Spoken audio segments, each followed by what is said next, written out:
Hello everyone. Time for our live on the buses question time. Hi to everyone, thanks for showing up. Yeah, I know what to do here. Just post up your questions. As soon as I see them on the screen, I'll answer them as soon as I see them. Can be about anything to do with on the buses, the cast, the crew, filming locations, the films, production side of things. Any questions like that, just post them up on the screen. I'll answer them as soon as I see them.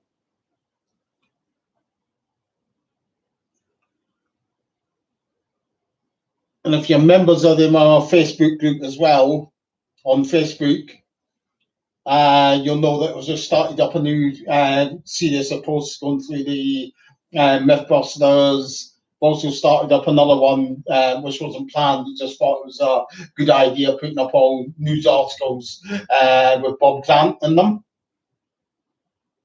Even and Martin. So look forward to them coming up over the next few days. More newspaper articles on Bob Grant for you to look forward to. I know one of our posters there, Limey Leafs fan, has visited one of the filming locations that were unknown. Well, I knew sort of like 90% sure it's Hossenden Lane North, but pinpointing it is another thing. But Limey Leafs fan thinks he's been down there and had a look. He thinks he's pinpointed it.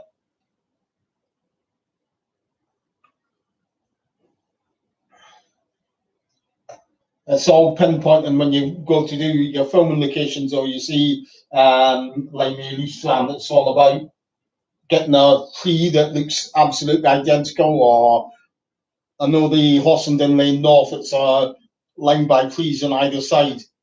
But obviously, you've got to look at the embankments, make sure that they're all same angles, make sure you've got the same sort of like shape of the trees as well, for you to be able to pinpoint. The difficult locations to pinpoint are rural ones, especially when it involves a lot of trees, because trees over the years have grown. Like these trees that are lining the road down there, you got to remember they filmed down there about 50 years ago. So that's a heck of a lot of growth in those trees in that time. So, but I will have a look at your photos, whatever you want to send them. If you want to post them up on the Facebook page, then that's fine. And I'll judge it from there.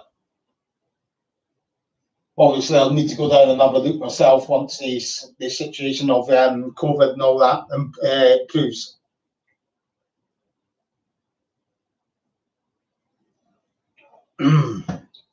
It would make perfect sense if it was down there anyway. Because they did film in that area on the earlier episode in the same series, or later episode, sorry. So it was an area that they were familiar with, and it wasn't too far from Wembley Studios as well. And it looked like a very rural location, but it wasn't actually. Greenford is slap bang in the middle of North London, if you see what I mean, for those that don't know it.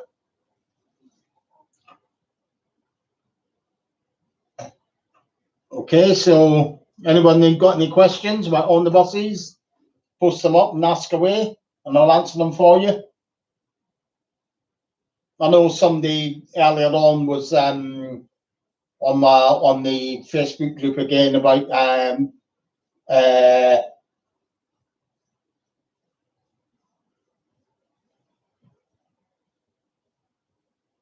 Reg Varney. Pulled some info off of the Wikipedia page to claim that he left to do other work. He didn't leave on the buses for other work. He left it because his doctor told him he had to rest or he'd risk a fatal heart attack. There's no two ways about that. The thing is with Wikipedia, you don't want to go by everything you read on Wikipedia, because Wikipedia is open to any member of the public to go on there and put on information, even though if they don't know it's correct or not. Wikipedia allows you to put the information up there because they presume that it's going to be factual stuff, if you know what I mean. which isn't always the case with Wikipedia. Anybody could put up anything on Wikipedia, and because it's Wikipedia, people are looking at it and say, "Oh, that's right, is it?" But it's not. Which is a sad thing about Wikipedia. A lot of the time, you're walking on eggshells, really, because you don't know what's right and what's wrong, if you see what I mean, that you find on Wikipedia. But Reg Varney did leave on the buses because he was ordered to rest because he had heart trouble. He had a heart attack in 1965, and then he had another heart attack in 1981, and then he had some strokes as well in the 1980s.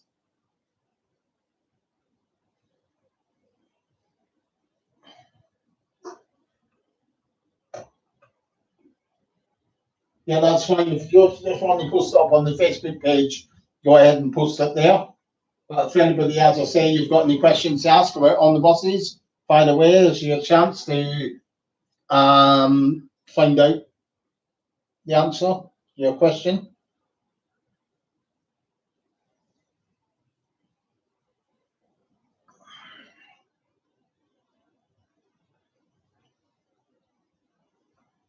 Something that we'll be doing later on in the year, so looking more likely now that it will happen, is I hope to stage a little event down in Borehamwood.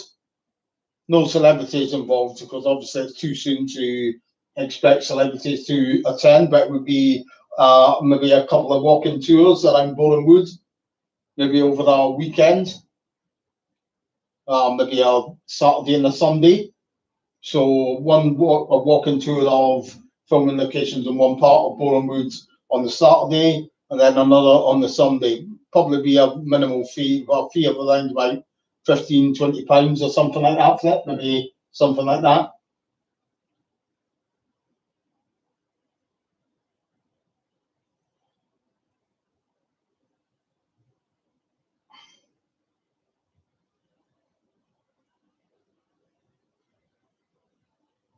They were different in terms of the Bob Grant, Stephen Lewis scripts can't really be compared to the two Ronnie's scripts. The two Ronnie's scripts couldn't really be better in my eyes. That was from the golden period on the buses, which was like was Ronnie Wolf and Ronnie Chesney writing the scripts all the time. Not saying that Bob Grant's or Stephen Lewis's were poor in any way, but because obviously they had much less to work with, because from the end of Series 6, Michael Robbins had left, and Reg had left from halfway through Series 7. So they had it sort of tough. They just had to get on with what they had, basically. I think in terms of the scripts, I would say give me the Ronnie Wolf, Ronnie Chesney scripts over Bob Grant, Stephen Lewis. Nothing against their scripts, it's just that the quality of the Ronnie Wolf and Ronnie Chesney's was so good, basically.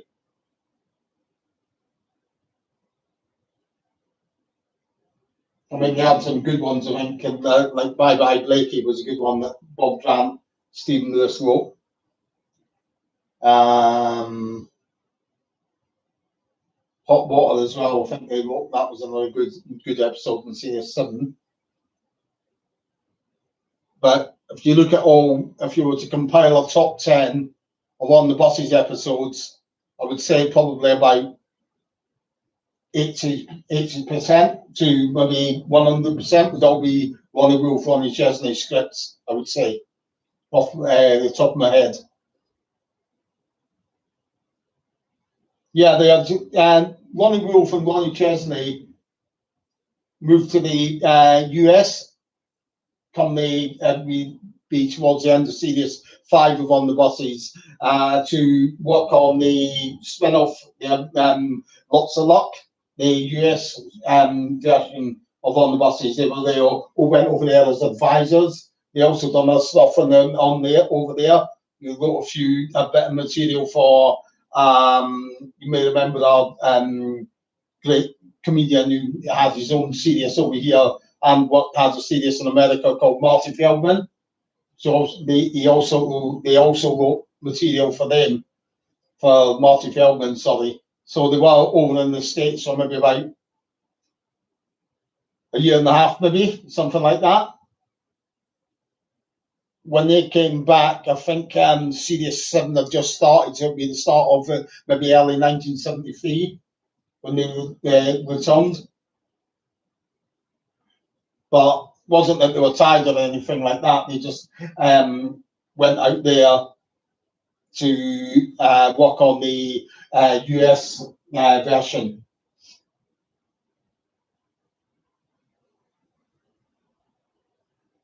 Nah, I don't think they did. I'm not too well versed on Don't Take the Water, but nah, they didn't. They came from, I'm not sure who wrote the script, but I know it wasn't Bob Grant, Stephen Lewis.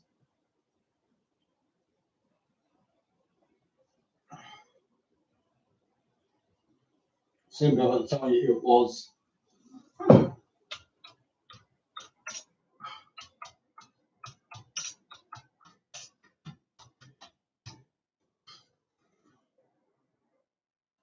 I think it might be Wilfred Chesney that wrote them.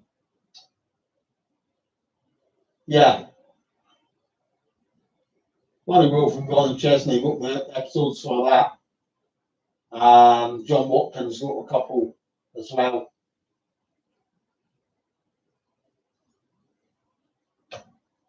So it was Lonnie Wolf, Ronnie Chesney, the majority of the scripts for Don't Drink the Water.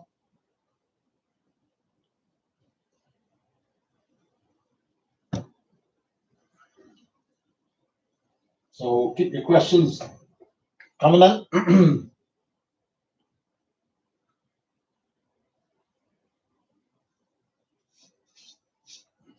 So like I was saying, maybe sometime in the autumn, maybe August, September time.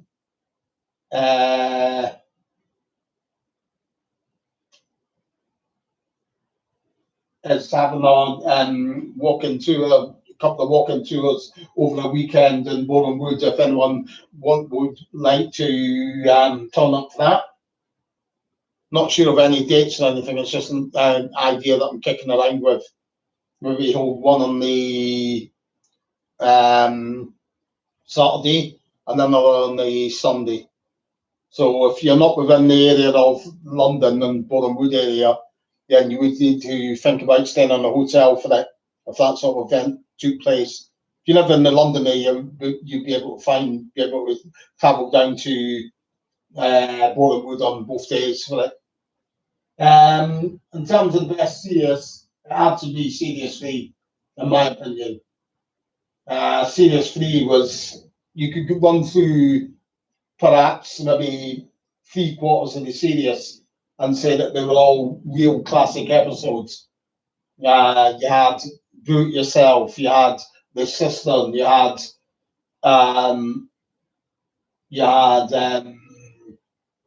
Busman's Perks, you had Mum's Last Thing, you had Foggy Night, which was one of Reggie's favourite episodes. You had The Squeeze, you had so many episodes, if you know what I mean, that you could all fit into probably the top 10 best episodes of On the Buses. I would certainly say Series 3.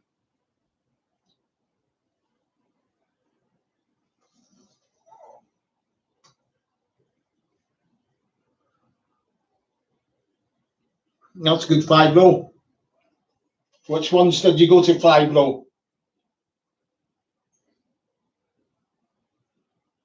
Well, that was like the sort of like gold standard series. Series 3 was. Series 2 was mighty good as well, mind you. A lot of classic episodes in Series 2 as well. But I think Series 3 was the pinnacle, if you know what I mean.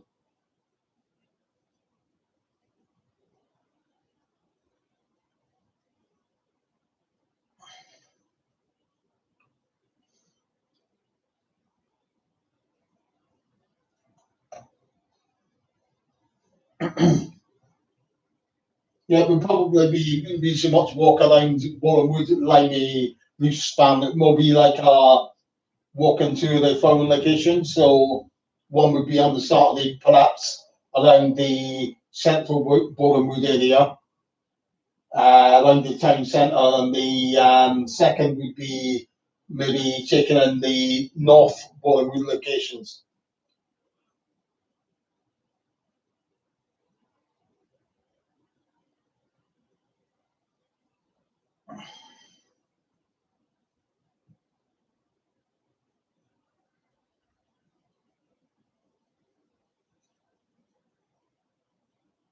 Um, I would go for the first film on the buses. I just think it's got a great soundtrack. It's got really good storyline.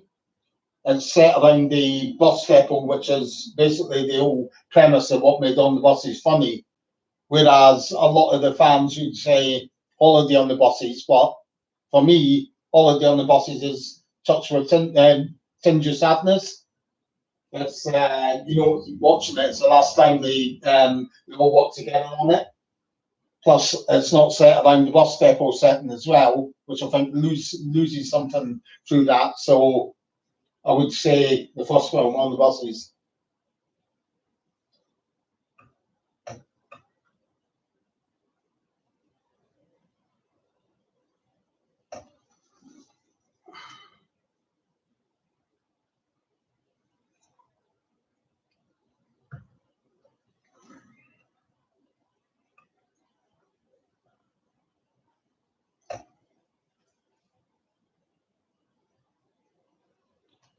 So anybody with questions, just post them up and ask away.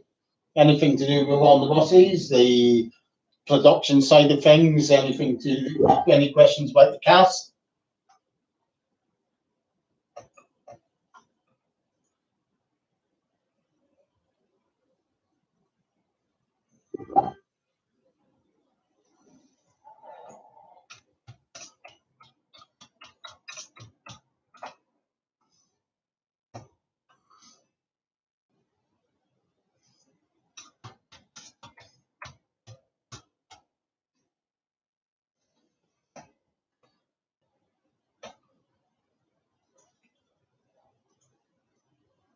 Or if you've got any questions about my books as well.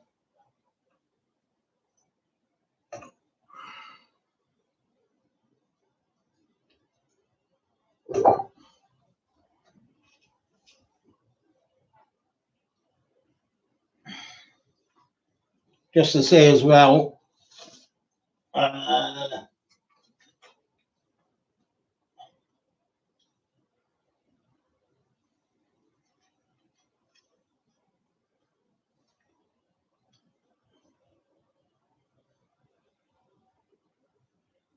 oh yeah, it's still a funny film. Don't get me wrong, Holiday on the Buses, but I just prefer the first film. These are a whole list of screen grabs of filming locations I'm going to have to visit. These are all ones that I haven't actually been able to visit yet, where I know where they are. So you get the basic gist of how many there actually is.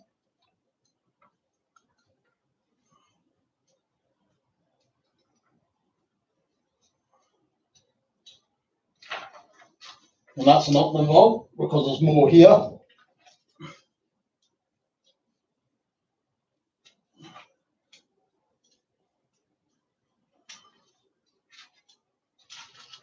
There's a whole load of them there. You can see how thick that is, that pile. And then there's another pile over here. So there's probably about something like about 150 of them that I've still got to go and visit.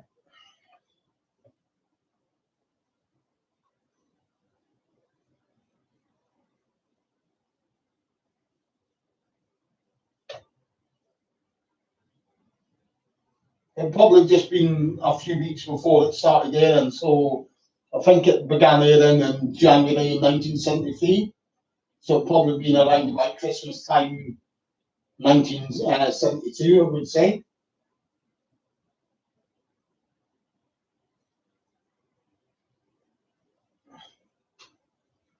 Yeah, hopefully I'll be able to get through and visit them and all of that once the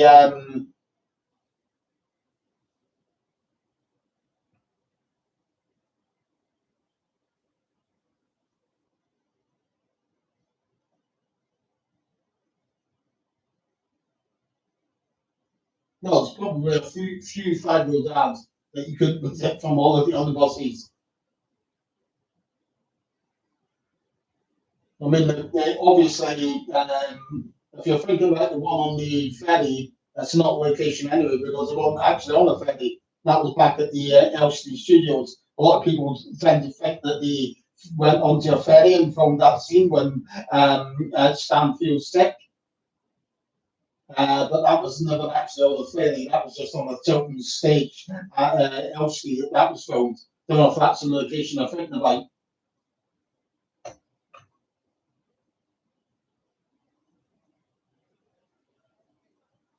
Well, after the Reg had left, obviously, once the cast had taken that all in and everything like that.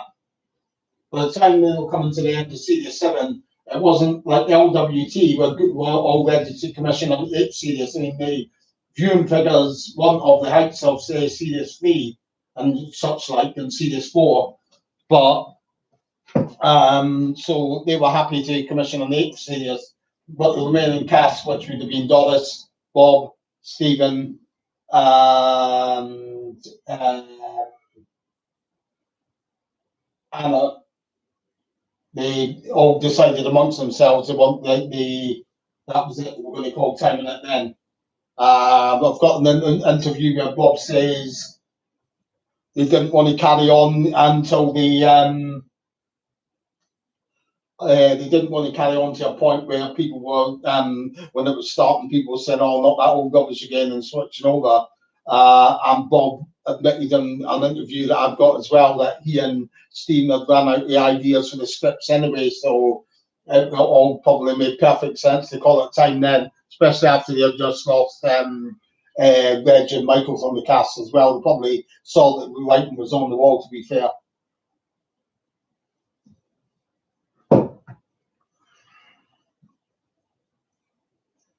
Oh, I should think they did, Nicholas. I'll be very surprised if not one of the cast members appeared at the Belgrade Theatre. I'm pretty sure they probably did.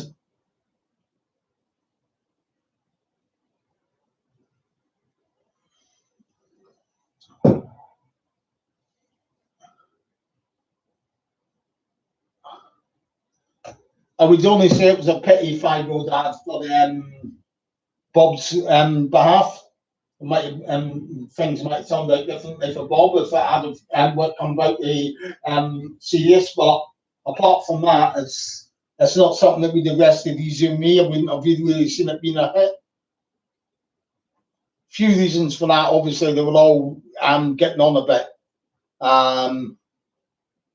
So they were bringing in younger, like kids and all that. They were going to have, I think, Stan's kids were going to be in it as well because he was supposed to have gotten himself a woman and all of that. So when you bring kids into a situation that they've never been in, that they've never been in a sitcom before, it's normally a recipe for disaster. Look at Only Fools and Horses.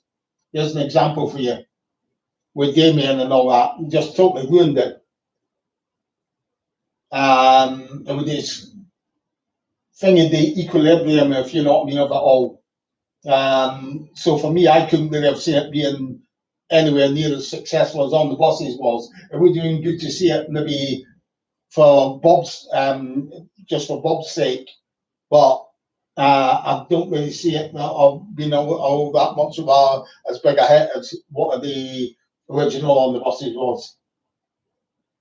Plus, it lost the dynamics again of working in an actual bus depot. They're going to be running a sort of like only had one bus in it, like bus company. And Blakey was going to be sort of like an inspector to come around and check that they were following regulations and all of that for bus companies. So the same dynamics wouldn't have been there either. So that's why I just don't think it would have actually quite worked.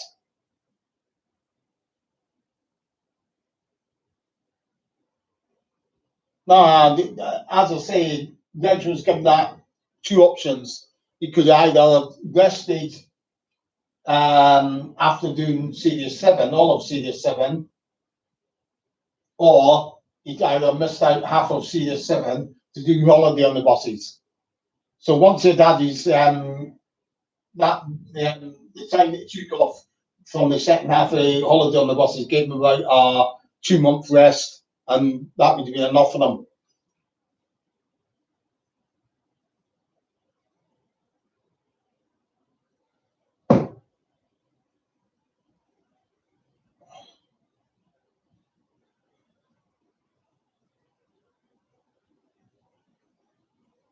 And no, I wouldn't say there was any in Africa, not from what I understand it. I don't know where you got that from, but I would cast a big question mark over that. There's 4 buses that I know of from the TV series that actually exist. One is the one that they used on the omnibuses, the old 1920s bus that travels around, does the rounds around the bus transport museums around the UK, still in perfect mint condition. Another one is AFW 399F, Bristol Lavecca from the TV series, I think. One is from the films that's been restored and it's back and it's normal and it's all green livery. That's on Derbyshire. I think someone got that under private ownership. The other one that I mentioned, AVW 399F, I do believe that might be down in France somewhere, Lyon or something. And there's another one that's been converted into like a coffee bar or something in Santa Monica or somewhere in California, somewhere like that. That's the only 4 that I know of. I don't know of any, certainly from Africa, if you see what I mean. So I would take that with a pinch of salt.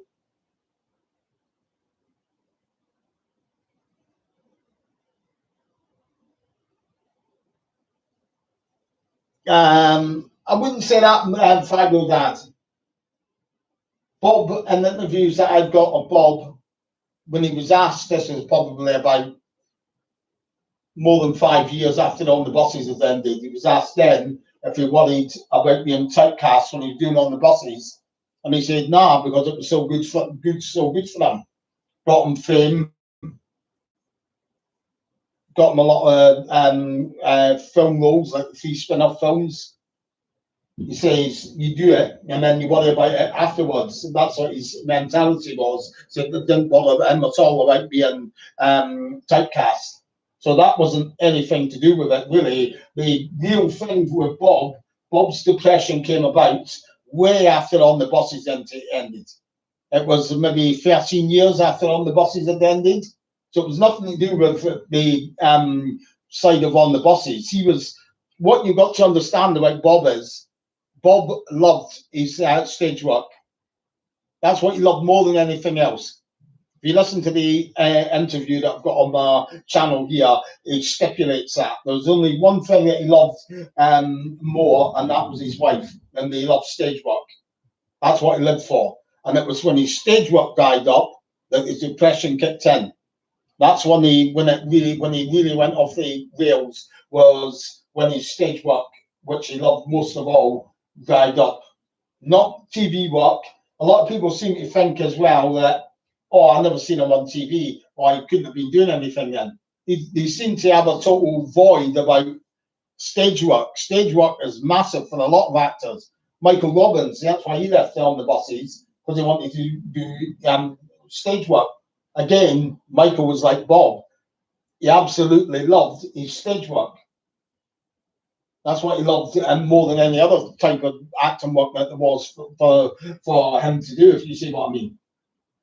Lots of people make this assumption that the actors crave for TV work. They don't. Not all of them, certainly not. I know there's a lot of really famous actors as well, like I think it was like people like Sir John Gielgud and Peter Ustinov and all that, they loved the stage work again more than probably a lot of the famous films that they've done. That's the way it is for a lot of actors, and that's what it was like for Bob. And that's when his depression kicked in, was when his stage work dried up.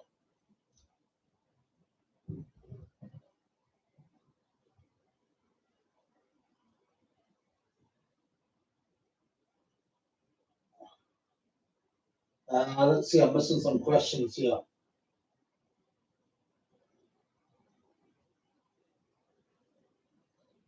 No, Limey Leafs fan. On the Buses ended in autumn 1973. That's when it ended. Bob had his first breakdown in early 1987. So that's 14 years later. He had worked copiously on stage. And that's what he loved more than anything. I've got an interview. That's the interview here. If you listen to it on my channel, you listen to it again, and you'll see what I'm saying there. Even the interviewer asks him what his ambitions are, and he said he'd like to write more plays and more stage plays, do more stage work. He doesn't say, "Oh, I want to do television." He never mentions television. That's because that comes through straight away. You see that it's stage work that he absolutely loved more than anything else. I've got another interview that I haven't been able to find. I've got it stored somewhere. I think I've lost it though. I don't know where it is. But it's another one that he talks about his love of early 1960s and stage shows like Blitz and all that, but he talks about it with great affection as well. It just comes through, and all of the interviews I've had Bob do. That's what he loved. It was his stage work.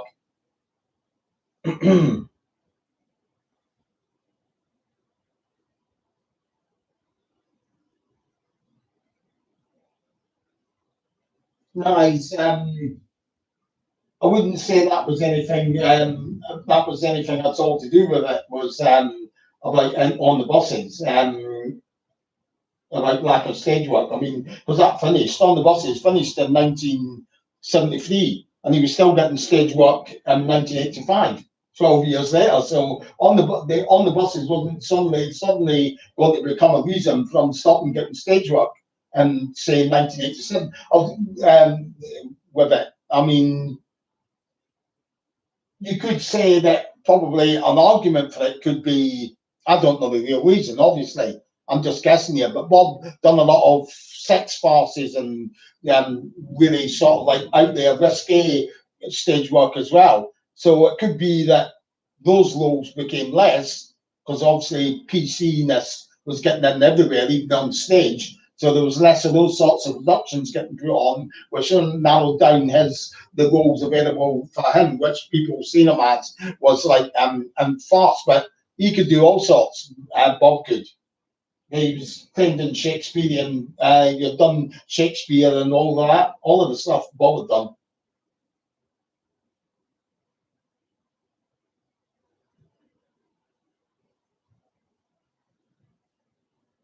What radiator grill? I'm not too sure what you're asking about there, pie and mash. I couldn't tell you for sure anyway because I'm not technically minded with the buses. I've never driven before in my life, so I wouldn't be able to tell you why it was covered. If it's on one of the buses, if that's what you're talking about, it could have been for things like that series was. And if you remember that episode in particular, so the one episode that you see remnants of snow on the ground. So it's quite possible that they wrapped up the radiator, stopped the cold getting into it. So that's a possibility for that, which was our tactic used, obviously, because the temperatures must have been really low then for there to be snow around.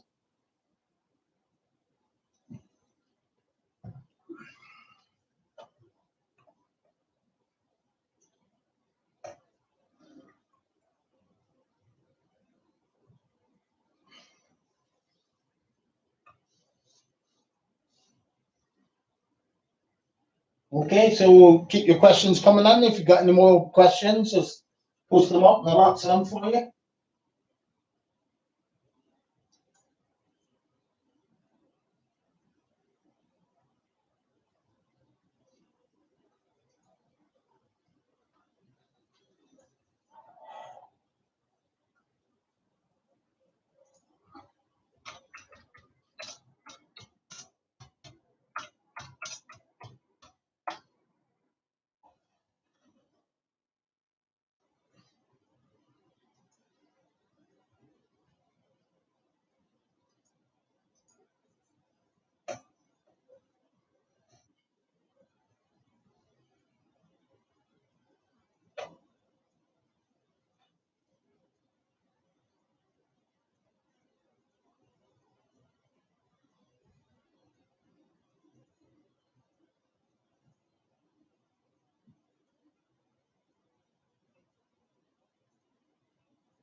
No, the forces are stuff like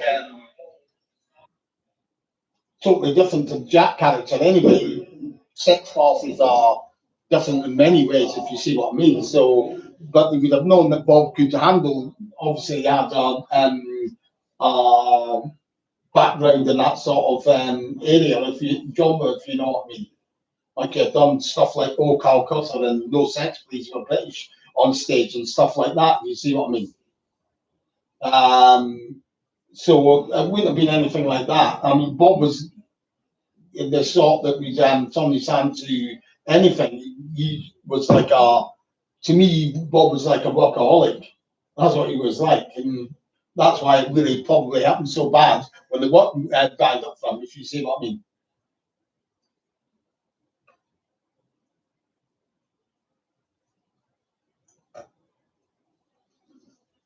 He wouldn't have bothered like coming back to do on the buses on stage or anything like that. And so nothing to do about recreating the Jack character or anything like that.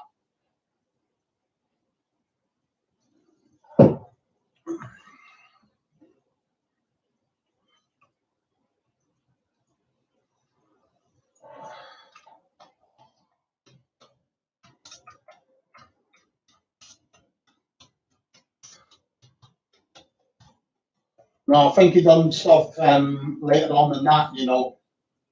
Pretty sure he done something right up until about 2000, something like that.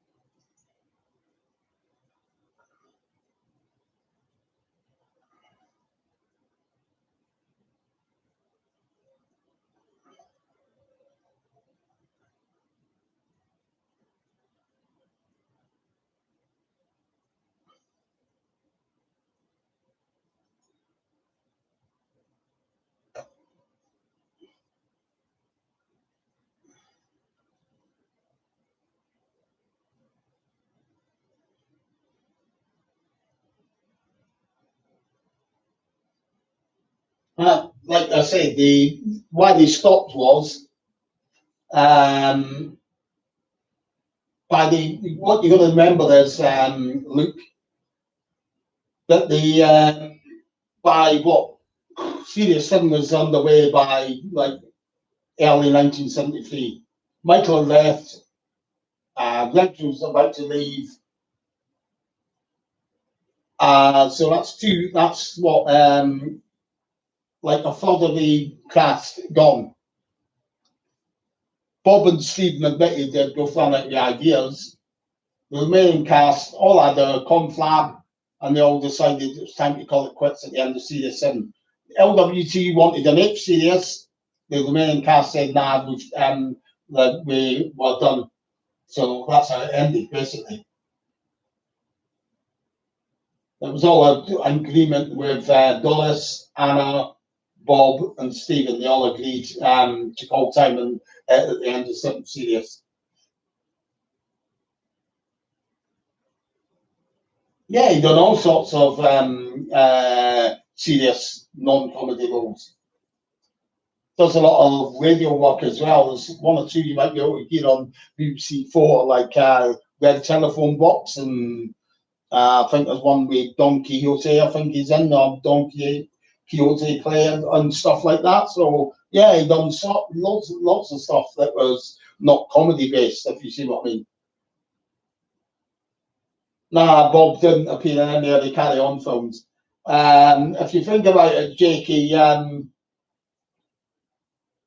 they all moved in certain circles. So like you had your Carry Ons and actors moved in that circle of Peter Rogers and Gerald Thomas. Bob Grant didn't move in those circles. Neither did the likes of Reg or Stephen or Michael Robbins or Doris. Peter Rogers and Gerald Thomas, they knew who they wanted in their films. They had a set hardcore cast that regulars like Joan Sims, Sid James, Kenneth Williams, Charles Hockley, Kenneth Connor, Babs Hattie Jakes, and that was about the hardcore of it. Jim Dale.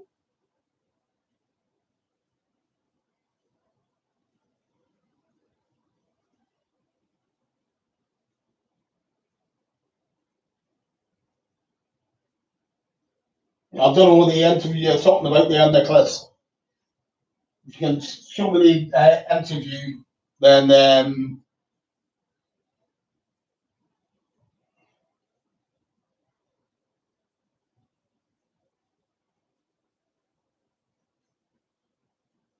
I mean, I've got an interview of 1978, but he doesn't mention any. Don't think he mentions any TV work in it at all.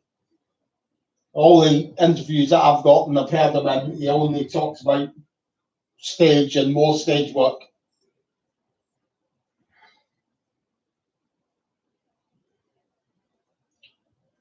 But that's the reason why Bob never came into being into Carry On films. You know, moved in the circles of Peter Rogers and Gerald Thomas.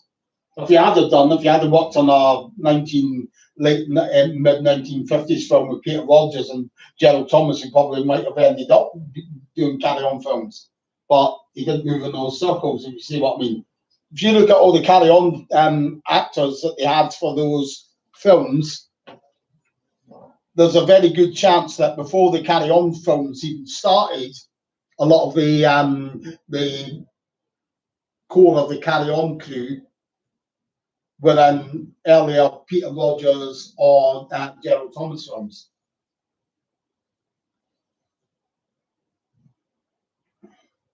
Well, if you remember the episode that Stephen Lewis got a bang on the head, got the when he was listening to the door, I think it was Friends in High Places. When Mum goes for the interview, and Blakey's trying to listen outside the door, and the Bob Todd's playing the depot manager. He slams the door in Blakey's face, and it hit him really hard on the head. I heard that they had to hold up filming because he needs to go and get concussion check and all of that, and that's why later on in it you do see him with a plaster on his head. So I would say you could put that down to an injury, certainly. But as for all the other stuff, a lot of the times it was all stuntmen that done all of that stuff anyway. So, and there was the one that Stephen Lewis again, that's when he fell into an inspection pit and muting on the buses.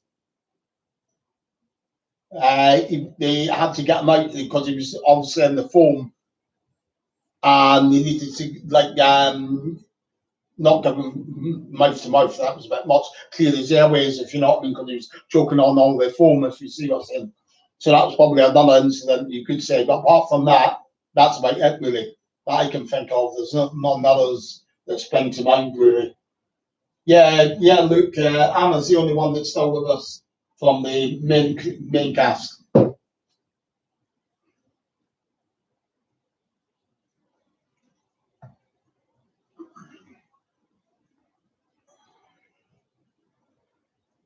Because Andrew, they're not connected in any way. That's a secret. That's what you want to do when you're watching it.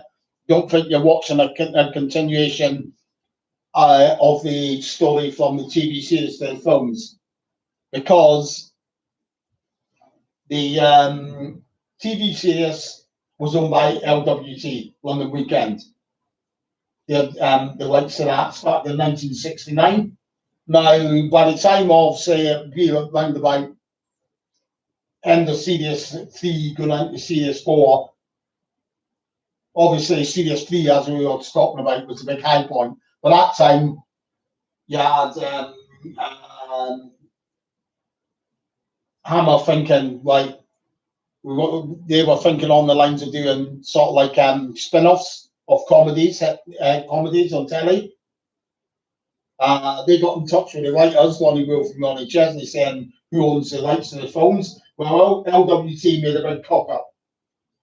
They never wrote anything into the rights for the contracts of who would hold the rights if a spin-off film came about. Because you've got to remember, LWT with a new company on the block. They had only just started in 1968, so they're probably a bit naive on things like that. So they never wrote anything into the contracts about who would own the rights to the film. So the writer said, I suppose we do,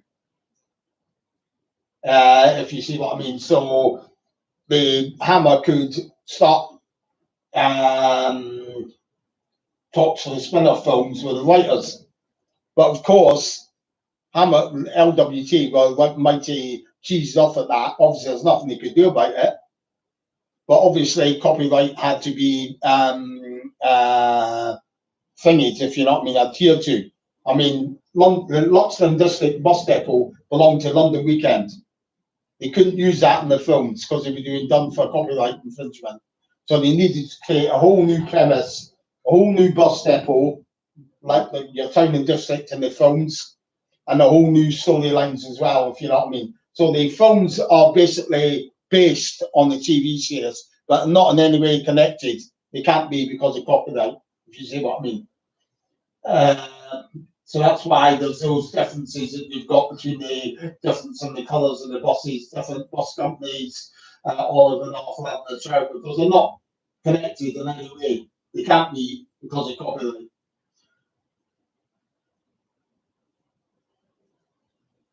Yeah, Michael Robbins, as I posted up on my Facebook page, I think it was Mythbuster #2. You've been offered our stage work in the West End out in our Alan Ayckbourn play called Time and Time Again. That was too good an opportunity for them to turn down, because that's, as I said before, that's what he loved more than anything else. He did always say to his wife, and it was his wife that told me this a few years ago before she sadly passed away, that he always wanted to leave on the buses while it was still at the top, which it still was, like Series 6. And so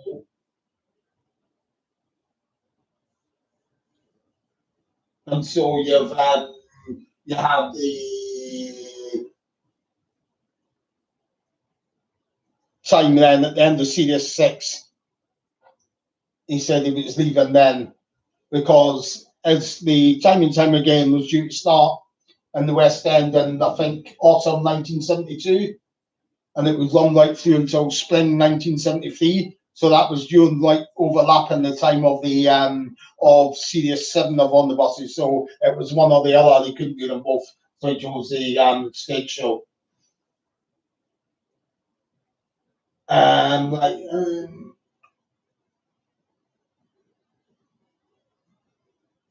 Which a little awfully you talking about, David. There was 3 of them. Zachary Wolf was the one that played the baby that Anna brings out of the St. Luke's Maternity Hospital at the end of the first film. Never became an actor. The second film, Newton on the Buses, was Wayne Westthorpe.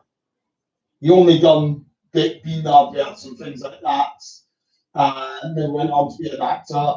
And then the third film, it was played by Alan Rhodes. He is now an airline pilot. He'd done a couple, 2 or 3 acting roles. He was in our children's foundation film, I think it's called The Boy with Two Heads. He also appeared on the Red Farney variety show, review show that Red Farney did. But he never seriously took on acting once he left school, if you see what I mean. He became an airline pilot. Yeah, there's lots of Luke that is main characters. If you wanted me to go through them all, we'd be here forever, basically. Just quickly, John Lyons, Maureen Sweeney, Michael Slater, Patricia Clapton, Olivia Blees, Avril Gaynor, Andrea Lawrence, um, um,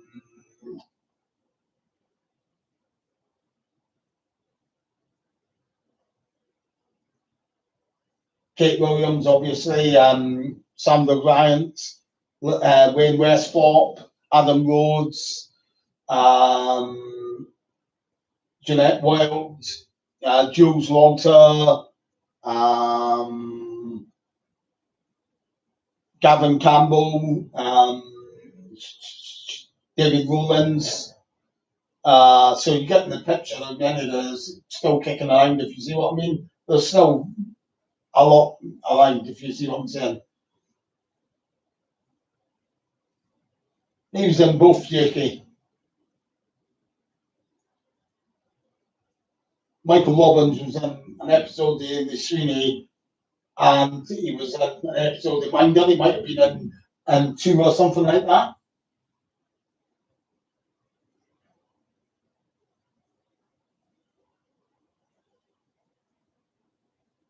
Yeah, precisely, like me. I mean, everything was all tied up in copyright.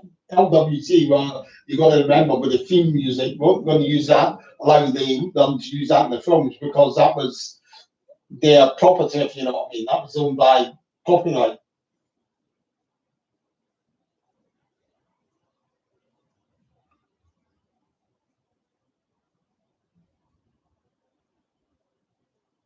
Yeah, they could have put Andrew's asking, do you think Bob Grant and Steve Nurse could have been an extenders? They could have turned their minds to anything, really, whether they wanted to do, but glad that they didn't, really, because I think that would be lower than themselves, really.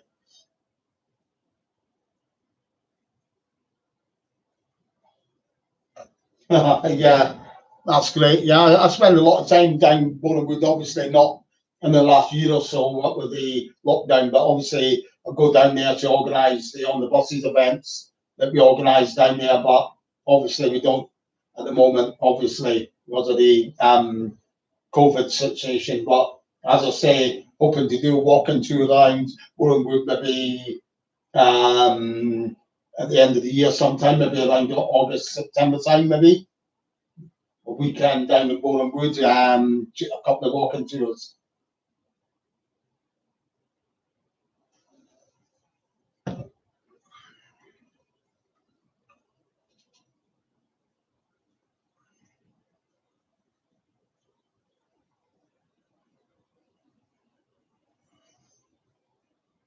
It won't be just Nick Guy,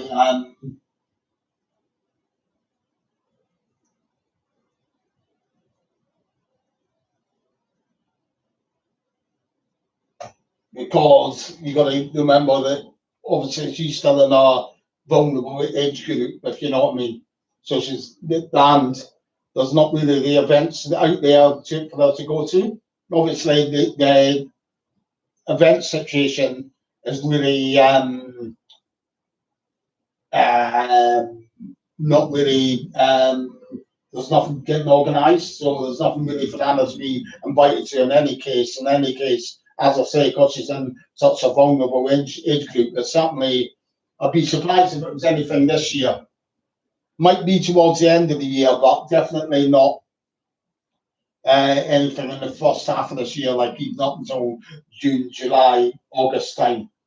Um, Perhaps a chance of maybe around maybe something like a Comic Con or something like that, might be sometime November time or something like that.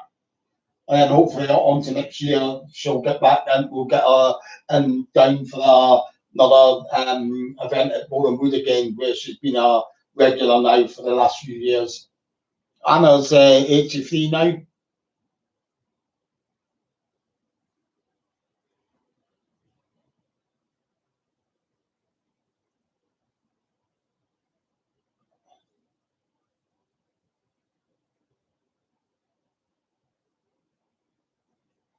Yeah, basically the reason it's different, Andrew, like I said, it's like you've got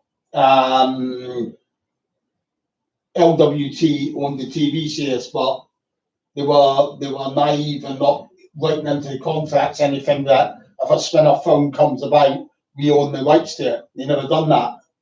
You know what I mean? So that was their loss at the end of the day.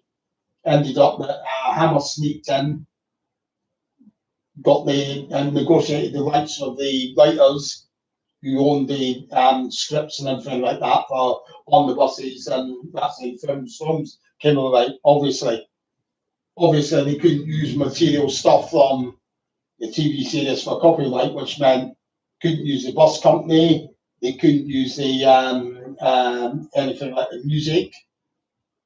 Uh, so they had to sort of have it set in new set and different timeline as well. It was just as well when you think about it, really, because Michael Robbins left the TV series as Reg did as well. So that really caused chaos for like, how are we going to write this into the films that he's all of a sudden back in the films again? Do you see what I mean?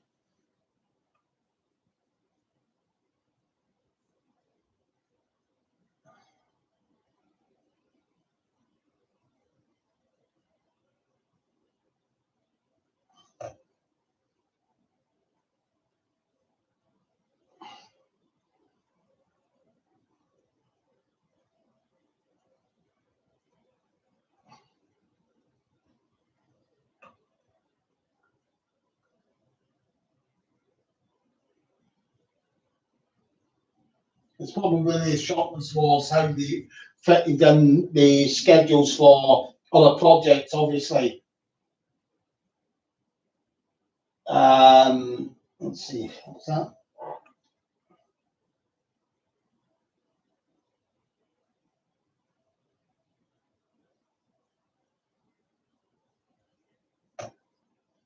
Yeah, yeah, that's like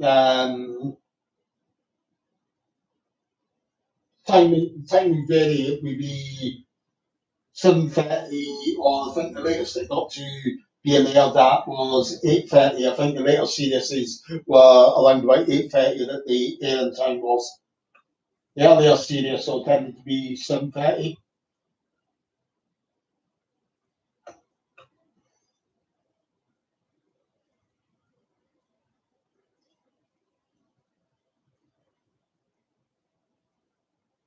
Yeah, I wouldn't say that Hammer was a shady company. Five year dad. That's just the way the business, the way of the world. The LWT were too naive, if you see what I mean, to look into the contract about who owned the rights to the films. That's their failing, isn't it? Really, if another company's going to come along and snap up an idea, then good luck to them. That's what I say. Especially like when the LWT involved with them around about that time would have been Rupert Murdoch. So that'd been nice to get one in his eye anyway. Rupert Murdoch was not a nice person. He ended up sacking Stuart Allen, who was obviously, in my eyes, he was the best on the buses producer. He produced on the buses through its strongest period, which is series one, two, three, four, and he was involved in the casting as well. But then once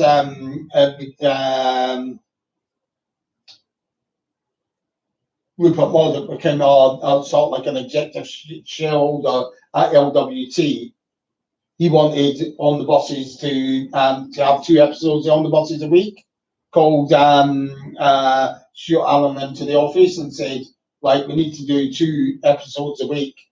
Stuart Allen said, "No, it can't be done. It's impossible, physically impossible," and he sacked him, which is pathetic, really. And because as it turned out, I never did go to two episodes a week anyway. So basically, Stuart Allen got sacked for nothing, really.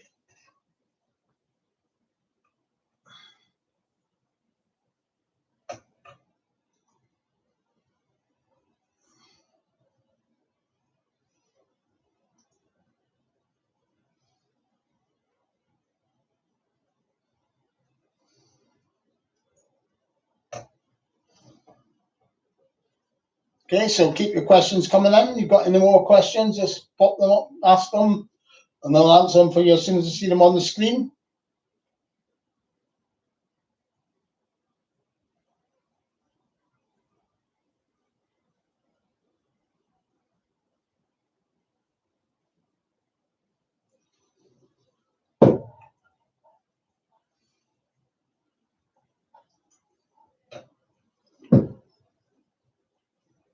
If you've not done already, obviously it's a good idea to subscribe to the channel. Anytime there's anything like this on, if you set it, you can set it to get notifications for whenever I'm on live. So there might be an odd time when I'm actually able to get to a location, and I might decide to go live from a location where I am, and then I can do it from put it right up on the channel. You see what I mean?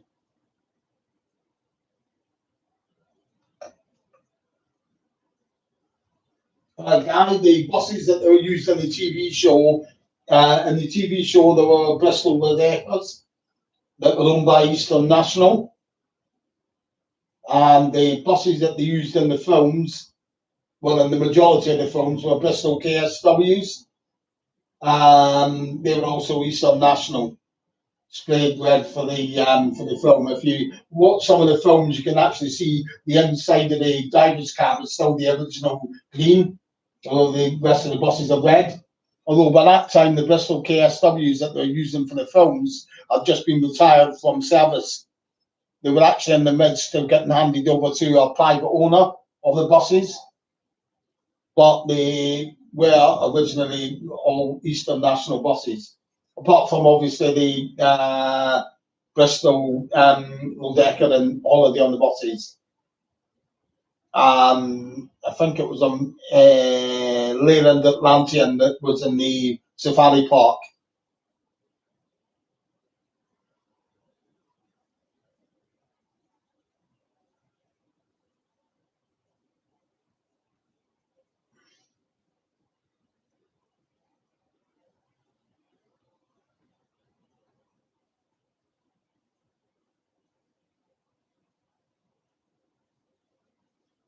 Greg,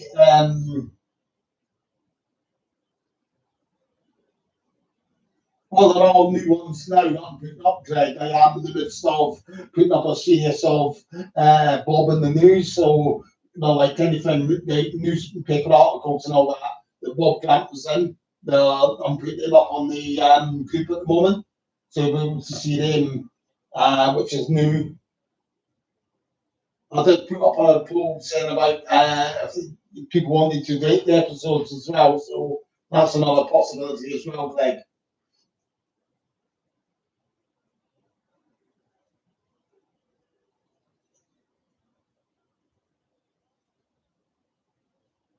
Yeah, and it was Harry that was written by Tony Russell, the theme.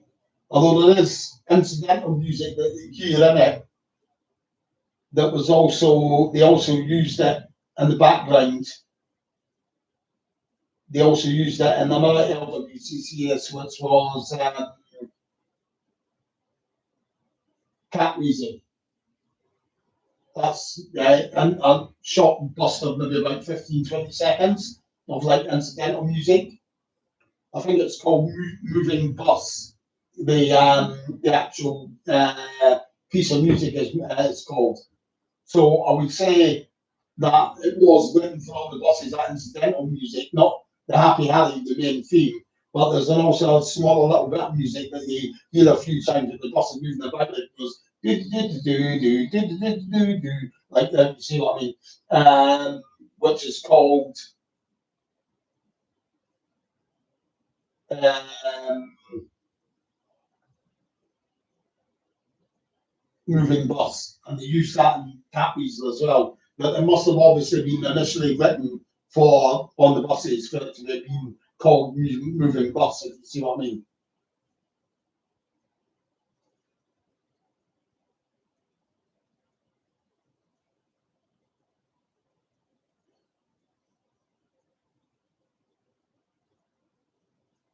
Yeah, I went through about 4 earlier on, Guy, of the buses that survived. The buses that survived were the one from the London buses, which was let's see, hold on, I'll soon tell you from my book, one of my books. This is the London buses. Just so I get the right name of the bus, I don't want to mess that up.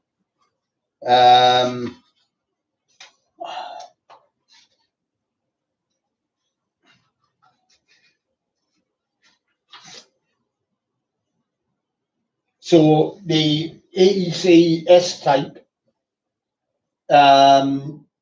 was used then on the omnibuses, the old 1920s bus. That's still around because of they have that doing the rounds at the transport museums up and down the country.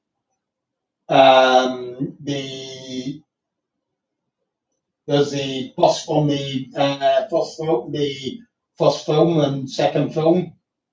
I'm not sure the license plate for it now, but that is private owners got that preserved in Leicestershire, Derbyshire, somewhere around that area. I do believe the Lodecker ABW 399F may be down in France, Lyon, and there might be another one from the films that's over in the States.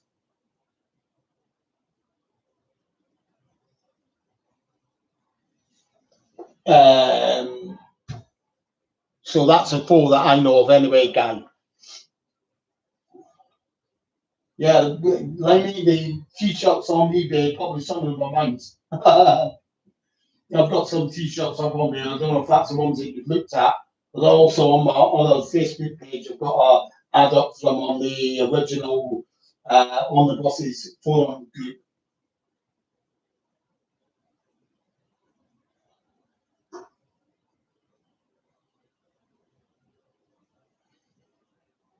Yeah, it was out on I do believe you can still get it if you look around somewhere, the TV feed.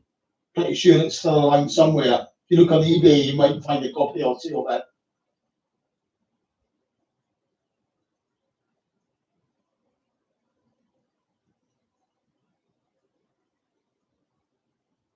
Yeah, Glenn Whistle obviously played Chalky and the first series on the buses.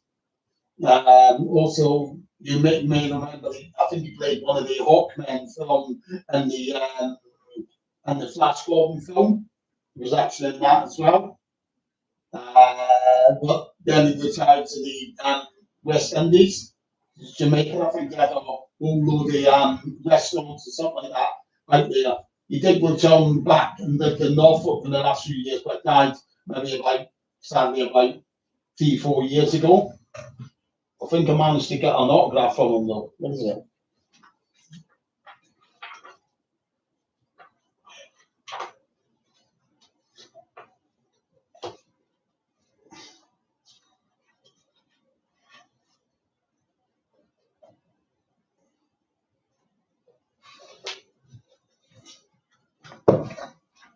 Hold on a sec.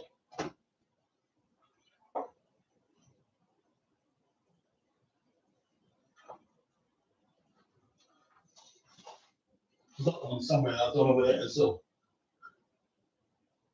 We'll find it here sometime.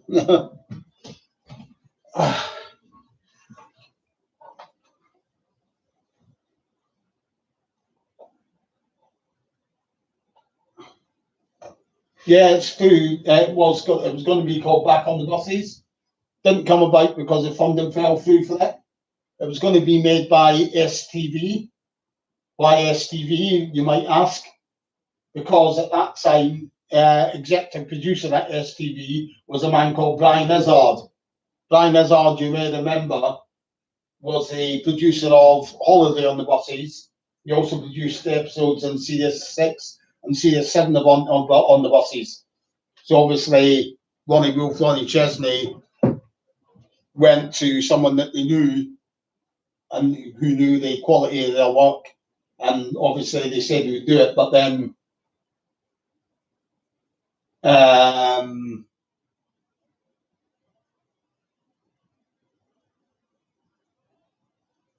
the funding fell through on that. Like obviously money must have been spent on other projects, and then there wasn't enough to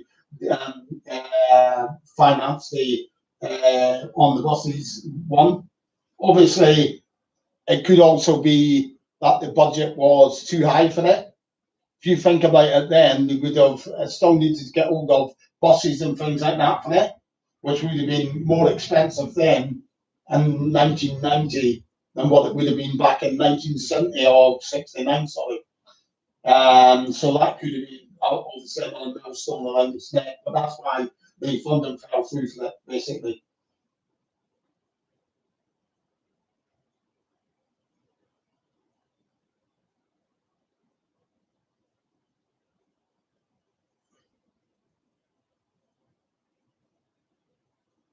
Yeah, I've heard that lady slam from somewhere, and my research is in my mind. Um, yeah, I've got several ones. I can show you the designs. Hold on a moment.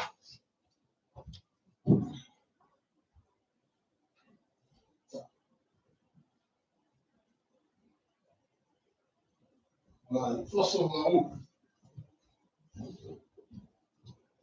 uh, there's a Bob Grant design.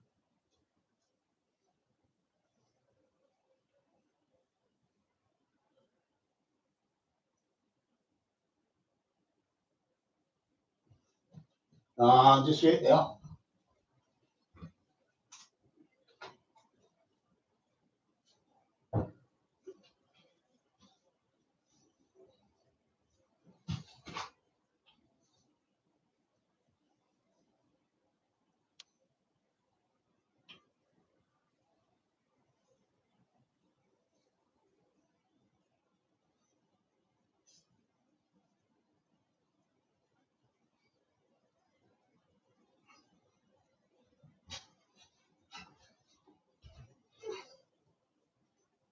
So there's your Anna Karen design.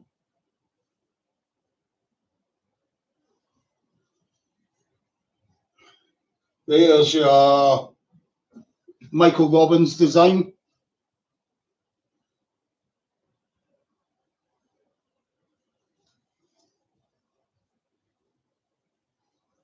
That's probably a better one. That's the Bob Grant one. There's a Holiday on the Buses one.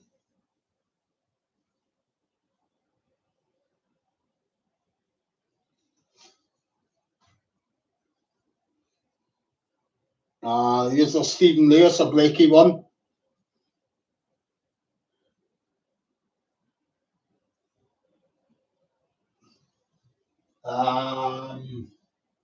There's one to commemorate my Facebook page.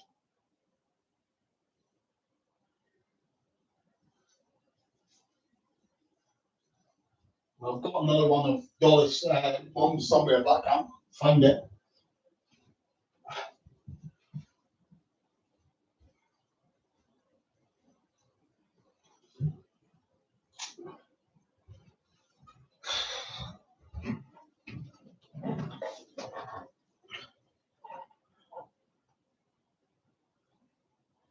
The uniform, you can't actually buy that anywhere. You need to just do like what someone else did for one of our events. They actually fashioned and made their own. So just get yourself some a black jacket, similar style to the wore, and just try and add on the bits to make it look like the actual uniform because they don't actually sell them anywhere.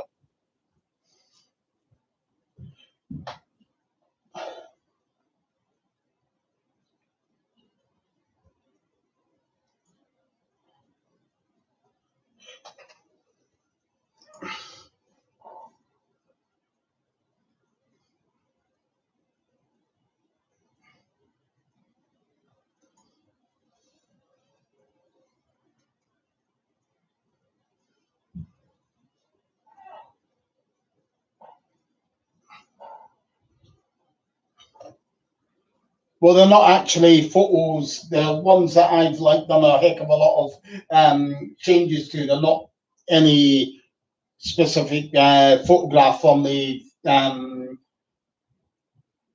you know, they've had so much done to them. I've made them like cartoonized them, if you know what I mean, from the original sort of like image.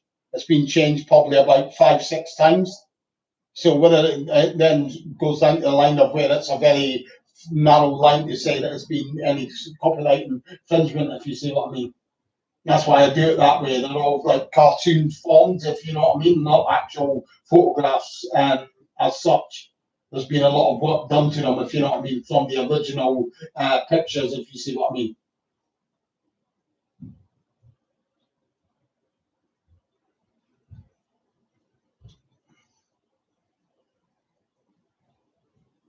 Yeah, what do you want to know about the title sequence, Andrew?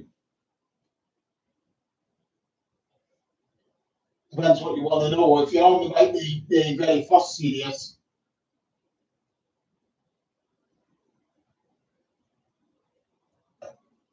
then the very first series when it's the actual live shots of the bus driving along a street. Um, the live buses going along the bus coming along the street, that was filmed in Wembley Park Road, so it was only like about maybe quarter of a mile from Wembley Studios at the time. That's the first part. And then when you see Mum standing at a bus stop with the bus coming towards it, that's filmed up on Alexander Park Road, which is in Muswell Hill near Wood Green. Maybe about a mile to the west of the depot. And then you've got, well, that's it really from the first series. So if that's what you're asking about.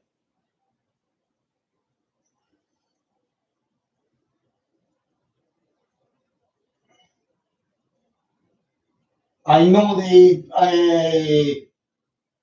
original artwork for the 7th series is still kicking around because I've seen them myself. We had the man himself, Pat Gavin, at the event one year, who designed all the cartoon drawings for the 7th series. So I think he's actually still got the original artwork for that. I don't know about the ones from the series 2 to series series 2, 3, 4, 5, and 6. I don't know whether they're still in existence somewhere, but we imagine that they are. They're probably held somewhere in a vault somewhere or something like that.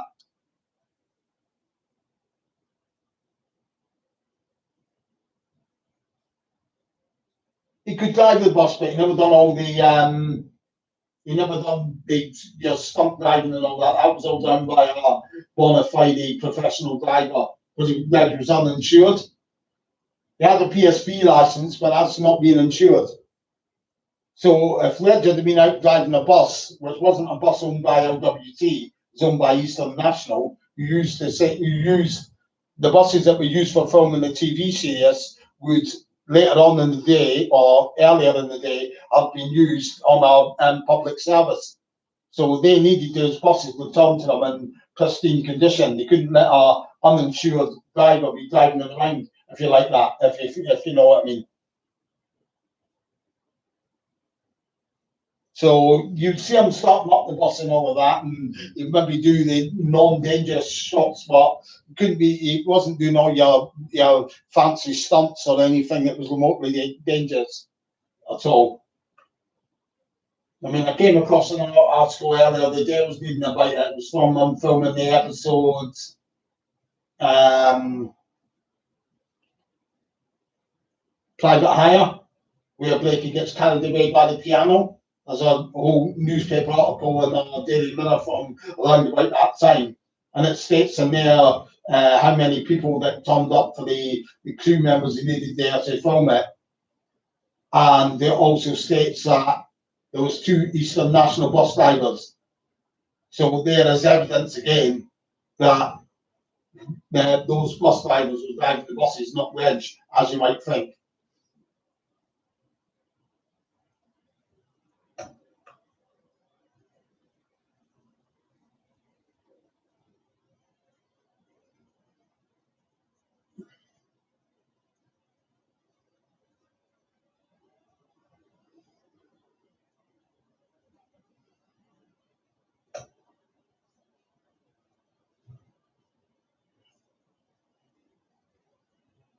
Yeah, it would have been done by the graphics, no doubt about that.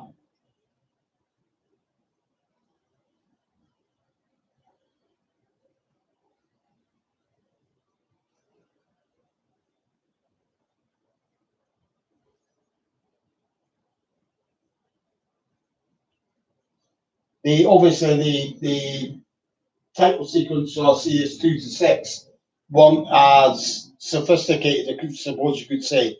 There was more movement in the characters, I would say, from the Series 7 credits, but obviously it was newer then. Obviously, they had more technology probably to work with, rather than the Series 2 to Series 6 ones, where the movement's a bit jerky of the cartoon characters.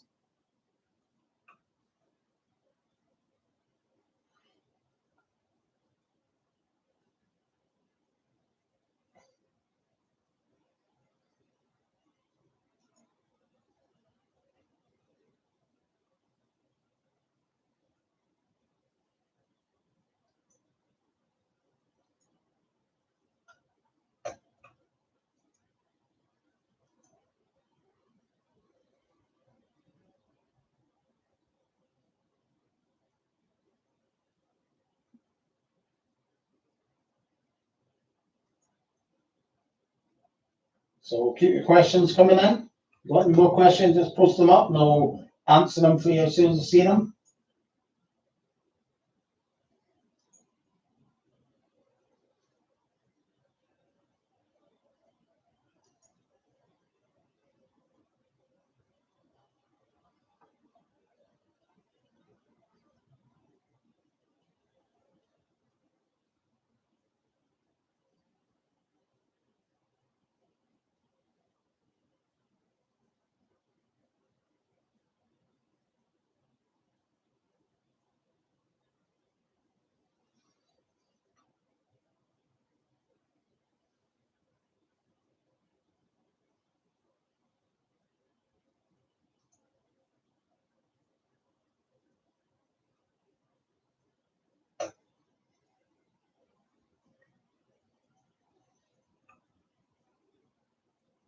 Michael Lawrence, Jacob E. Arthur, Jacob E. Sorry, Arthur. That was my favourite character from On the Buses. Yeah, they always used a live TV audience. There was no dubbed laughter or not or any of that. It was all filmed in front of a live audience.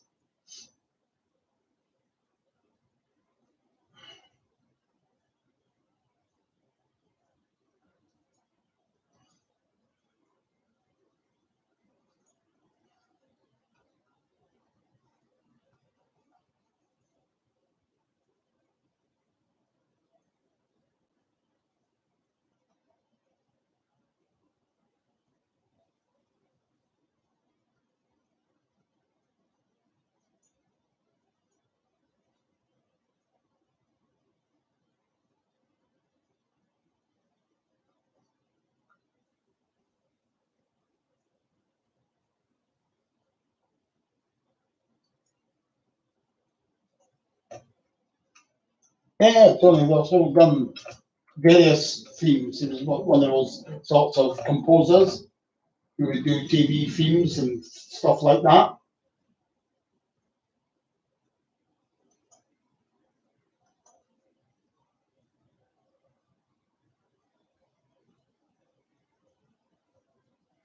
Pretty sad though, because he did just sort of like die just after the own bosses had started being a success.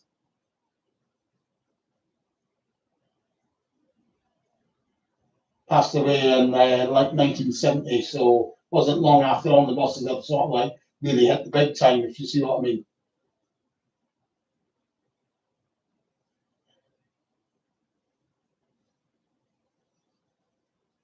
I think he also wrote music for the Herbs. I'm just saying,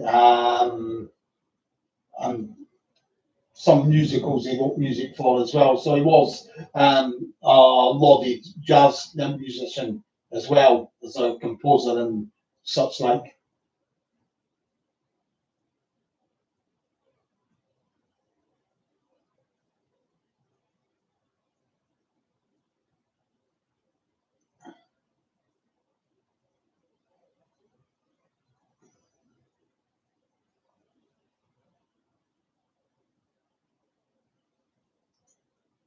maybe encouraged it sort of thing, if you know what I mean.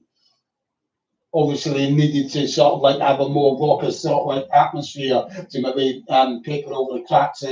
Michael Robbins and Reg having about to leave as well, if you see what I mean.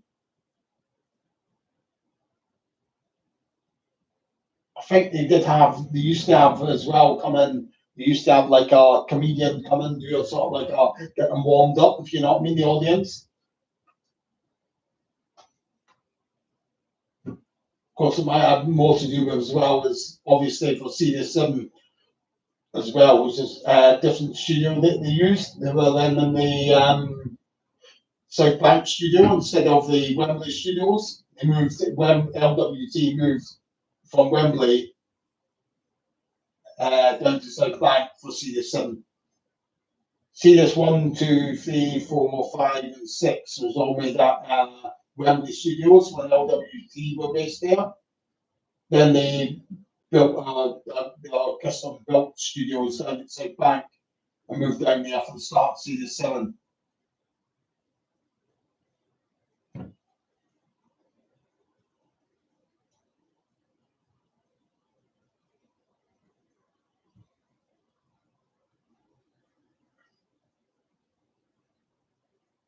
Well, supposedly Ian Wright was a fan, I do believe. He was on um,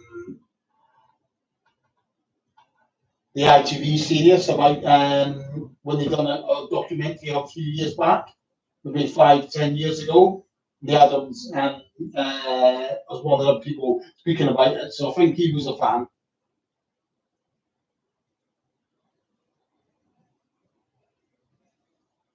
Probably more than that as well, off the top of my head, probably a lot more. I do believe that.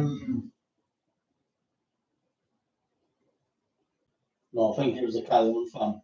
Um,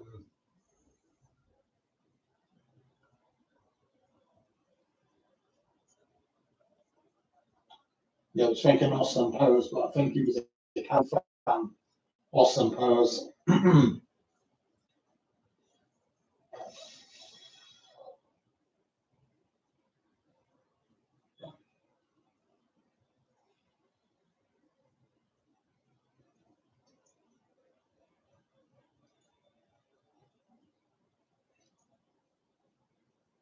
Suppose obviously you could say the people that ran the does the video show on there that they mentioned earlier on there that have the theme tune, and they say it's a real honour to have it, so they must be. I would presume they must be on the buses fans as well. The DJs that run that show, the presenters, DJs, whoever they are.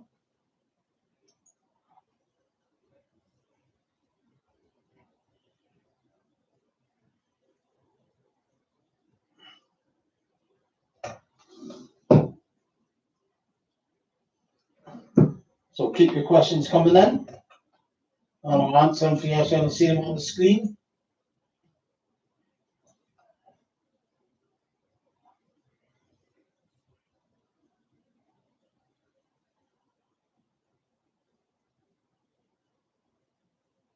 Well, that's a presenter's name, Foxby and Jacobs. Is that right, Limey Leaf Shan? So I would imagine that they must be on the buses fans as well. And I do believe, although I find it hard to believe because it seems more like a Mickey take for the sketch that they done, but I do believe that Paul Whitehouse might be a fan as well.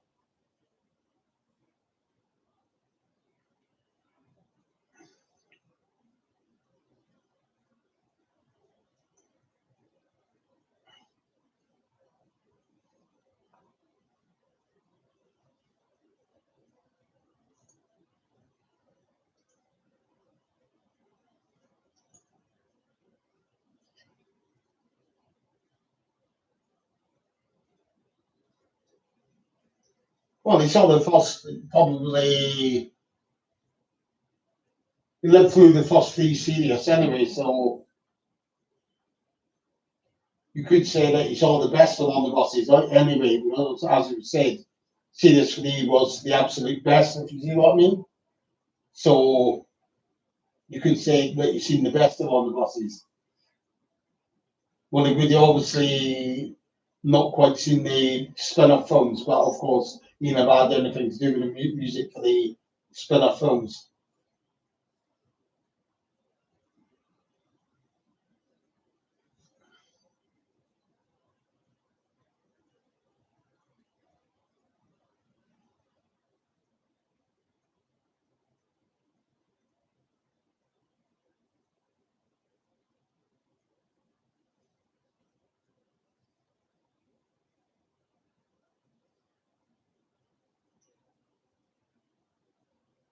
So keep your questions coming in.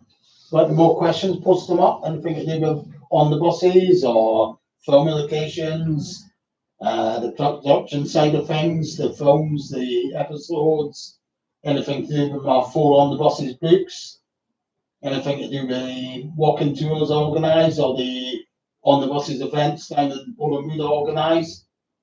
Just pop up your question and I'll answer them for you. Or anything to do with any of the other videos that are up here at the moment on my YouTube channel.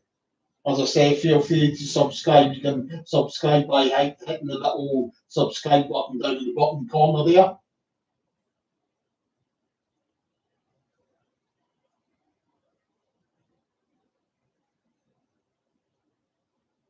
I'm not sure what you mean by you. If you're talking about audiences, is that what you're talking about?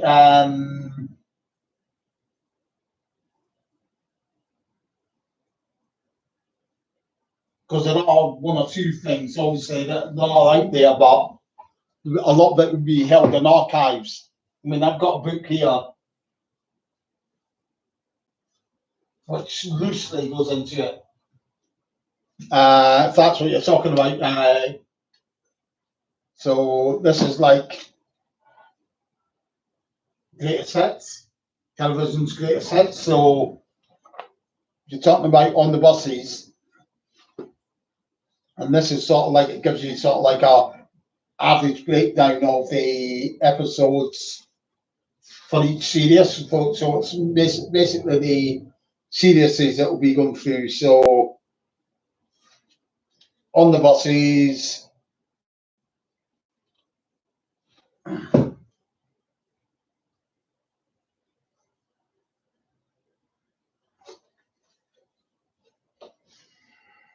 So there you go, on the buses. So Series 1, you had like the average viewership for that was 6.9 million. Obviously, you got to remember that there was a lot fewer televisions around in those days, but obviously there was a lot fewer channels as well. Now, if you look into Series 2 when it really started taking off, and then I dipped up to 8.2 million. Series 3, again, was a leap up of to 8.5 million.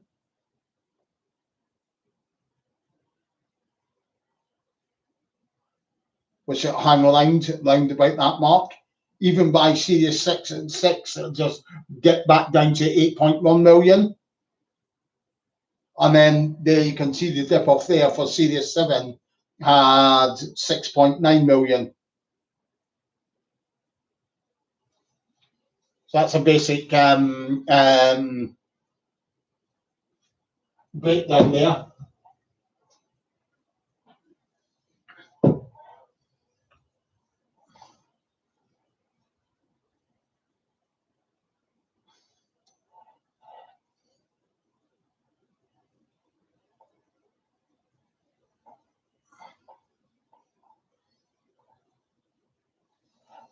So keep your questions coming in. I'll answer them for you as soon as I see them on the screen.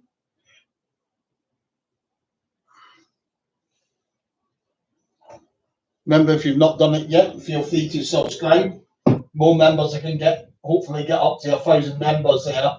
And then every video that gets viewed, obviously I'll start earning a small amount from YouTube.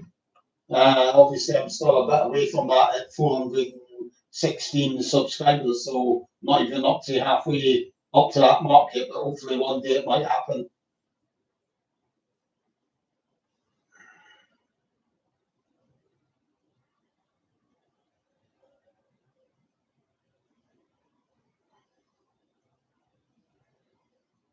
I am still trying to work out and figure out a way of maybe being able to do a holiday on the buses commentary.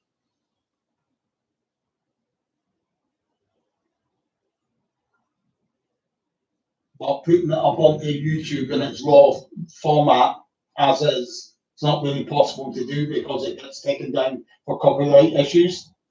So I'll need to try and work a way around that if I can. I managed to do it the way that I've done it before. The first two films have got commentaries up here on the channel, but I've not managed to get one through the copyright for the for the film, All of the Other Buses. I will look into trying to get it done somehow though.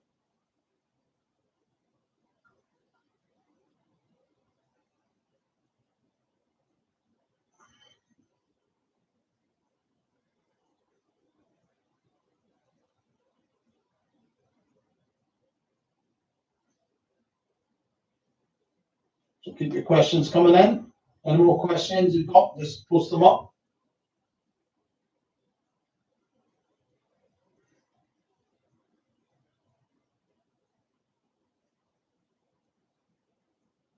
Well, not really for me, because basically for me, I was only like 3 years old when Series 6 was originally in of all the buses, if you know what I mean.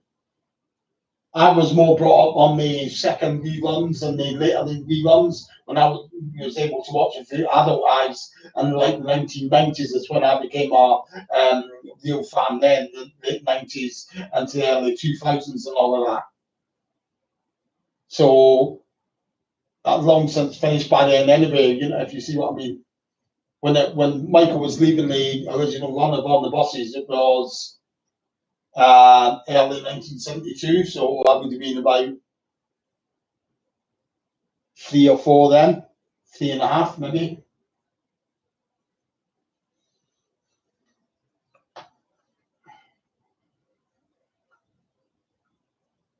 But in terms of you're talking about you're watching it now, then yeah, obviously it loses a lot now watching it as you do now on the DVDs and such like.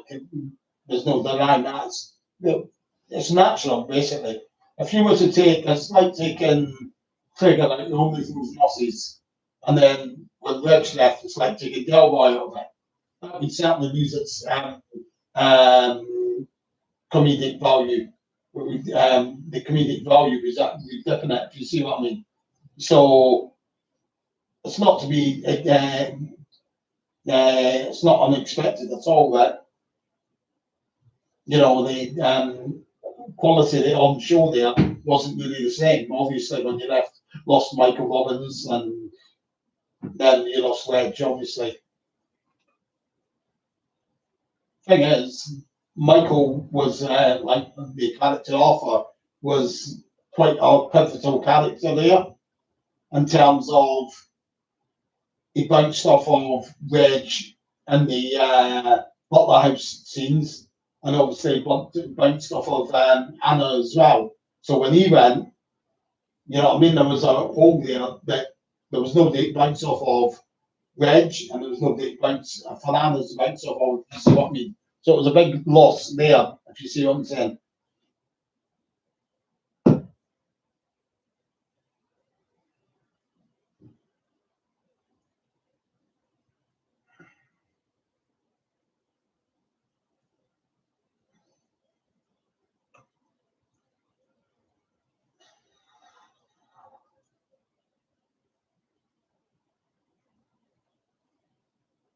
So keep your questions coming in. If you've got any more questions, I'll answer them for you as soon as I see them on the screen.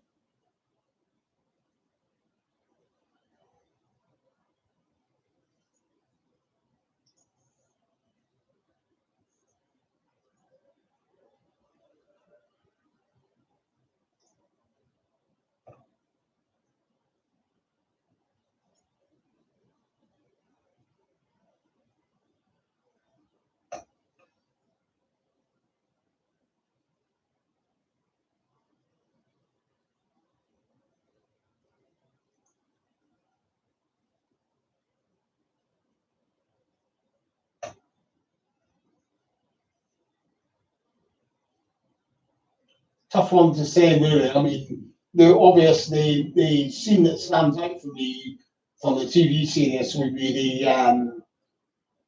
breathalyzer scene, or failing that, the measuring up of sausages and the new uniforms episode. They'd probably be a couple of, or the episode from The Best Man, where Stan and Jack are all drunk, and Arthur comes down, disturbs them, and Arthur, you can actually see Michael Robbins' corpse in it, that scene, if you see what I mean, when he steps in the raw egg and all of that. As for the films,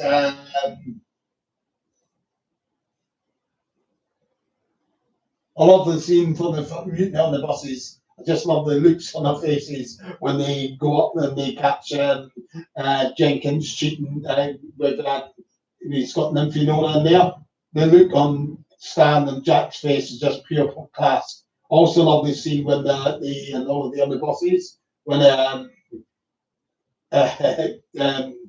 Blakewicz is veneer slit a little bit when it's a bit like the scene from, if you remember Carry On Camping with Kenneth Williams when Babs goes to walk on the coach and he goes, yeah, it's fascinating the way it is. Oh, shut up, disgusting. He lets that slip there. That's exactly like Holiday on the Buses when Jack goes, oh, you don't get a bad view if you're down here, and then Blakey has a look, and then he gives his absolute smile, and then makes it like that. And that's just great as well at the waterfall shot at Desert that scene was filmed. So that's another great scene from the film as well.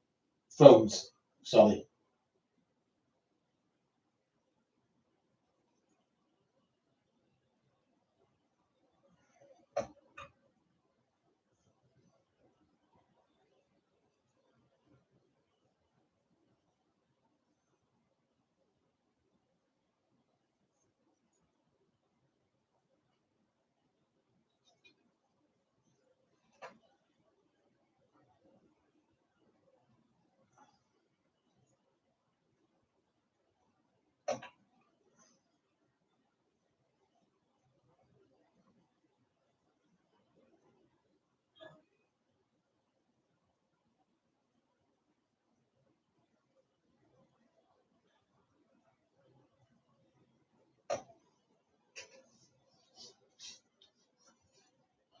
So any questions, just ask them here.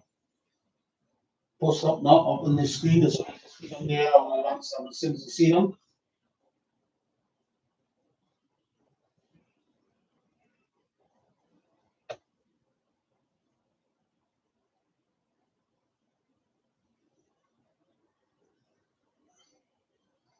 Yeah, that's good as well, obviously as well.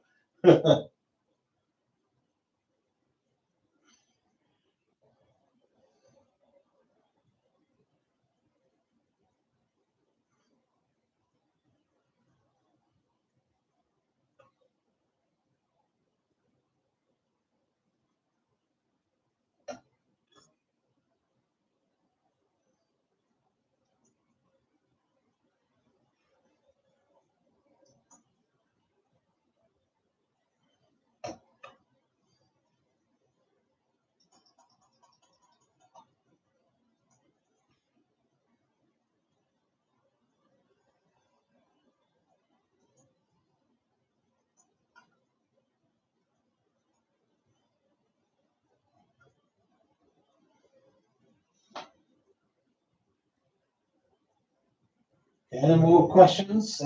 Post them up. Can be about the TV series, the films, or the cast, crew, my books, film locations,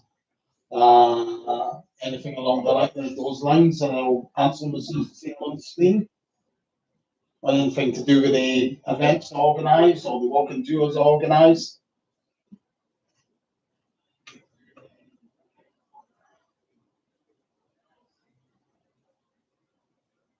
I mean, I may do a dip in the toe in the water for a reaction video of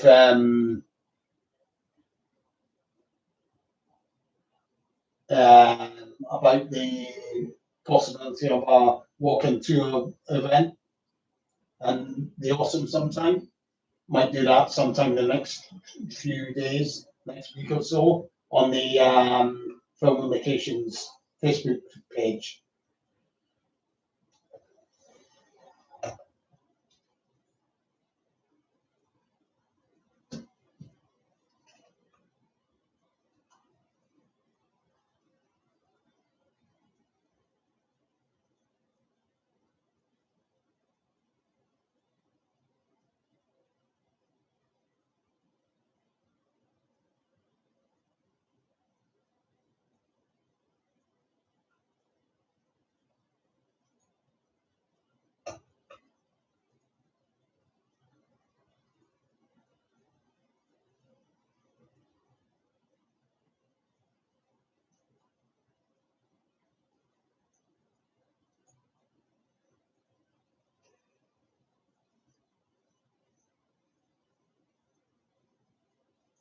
Now, of course, that's where you get these silly little things start up from. That only came about, I think, from one person that posted it up on a review site. It was either Amazon DVDs or IMDb page saying, I think I'm pretty sure it was Amazon when he was talking about all of the other bosses, and he says, great film, blah, blah, blah. You even get a cameo from Richard Keel from James Bond in it. And everyone automatically thinks, oh, yeah, so it was Richard Keel then.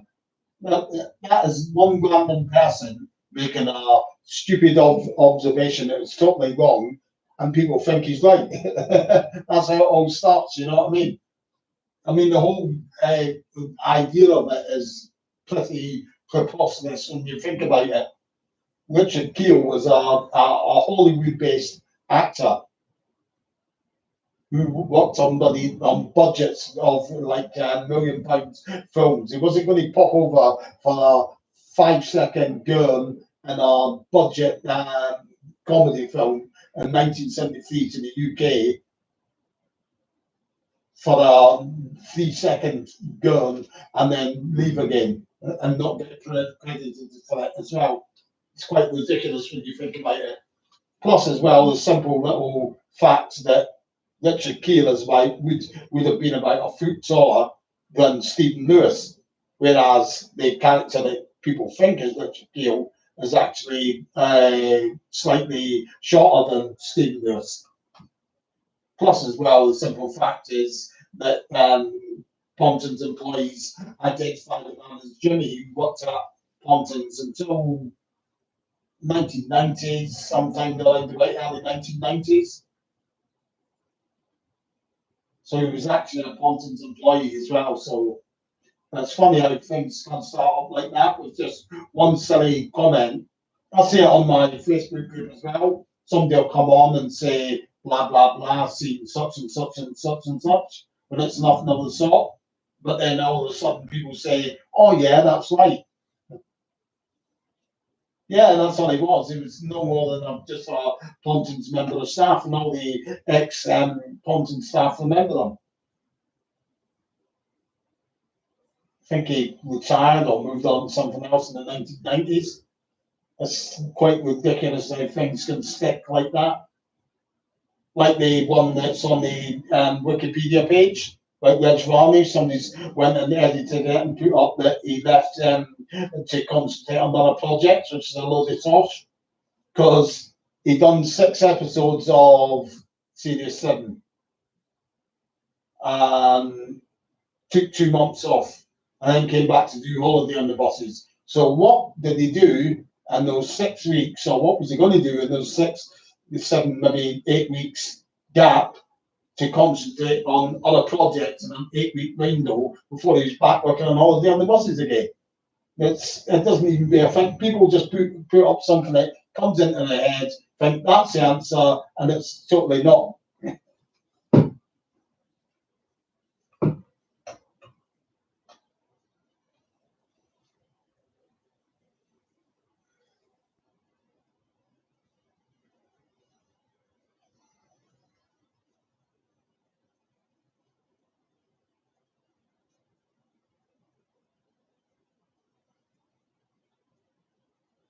facially, but that's about it. Lady fan. The big clue and the massive giveaway is the lack of height of the bloke.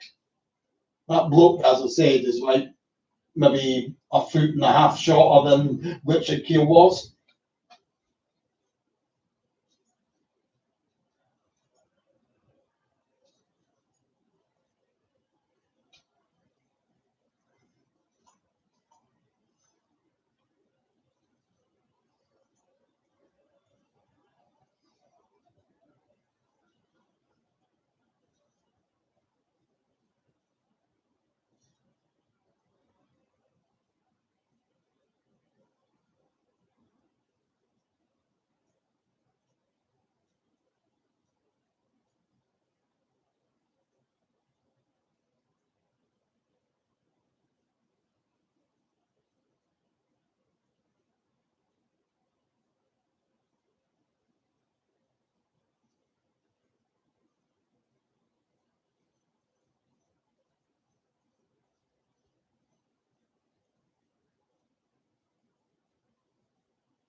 So keep your questions coming in.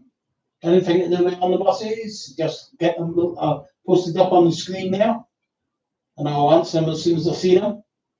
Can be about anything at all, anything to do with the cast, the crew, the filming locations, anything to do with my 4 books that I've written, anything to do with the events organised, and anything to do with the memorabilia that I'd sell, or anything to do with the walking tours and that I organise.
So any more questions? Just post them up. As long as I've got questions, I'm happy coming in. I'm happy to stay on mine.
Okay, I've nearly been online for 2 hours now. Give it a few more minutes. there's no more questions coming in, I'll call it a night. So get your questions in if you've got anything you want to know.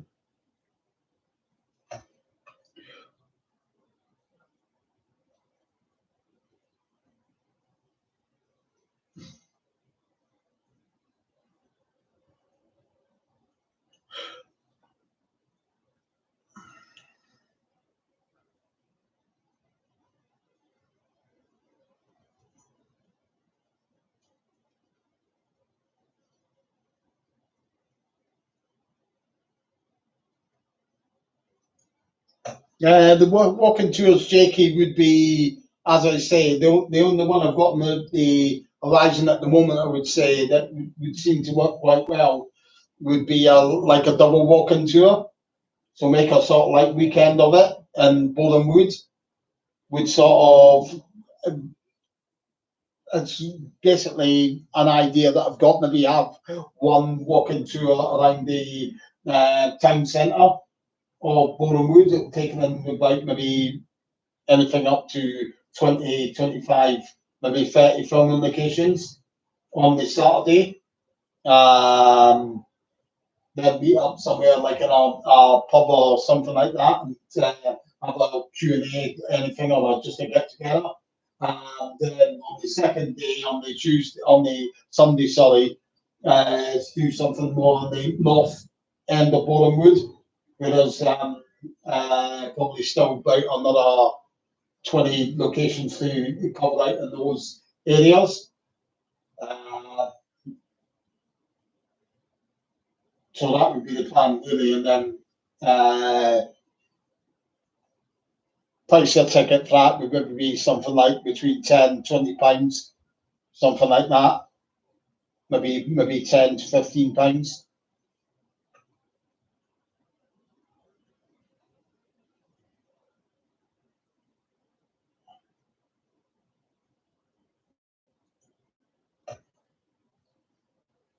As I said, I don't know if you remember, Jakey, on my Facebook page, because that's where the details will go up on that, if you see what I mean. Like walking tours on my on the buses, the filming locations now and then Facebook group.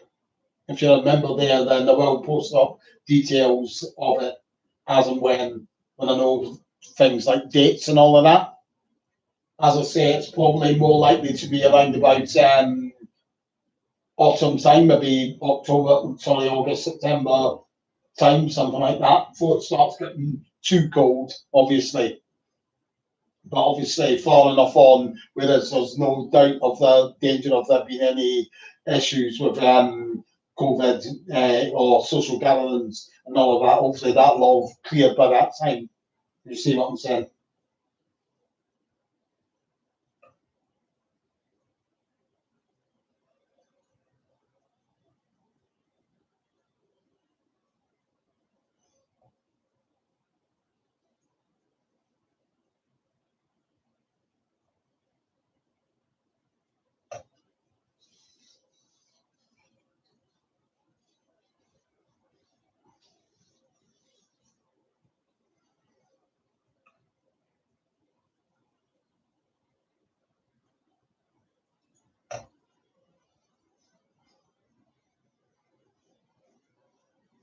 As I say, if you're a member of the my locations group page on Facebook, then you will get details then as and when.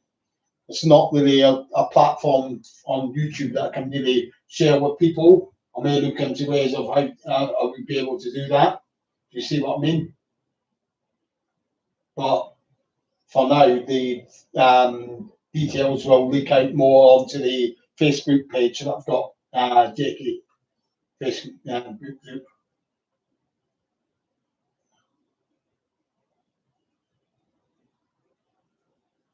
Yeah, that's the plan. Obviously, you want to get in before it starts getting too cold.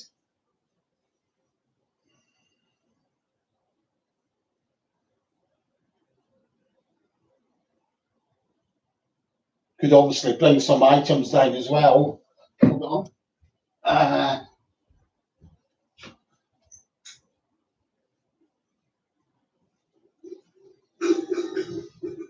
some of the items that I do as well, offer people if they want to buy some, which is like these are up on YouTube as well.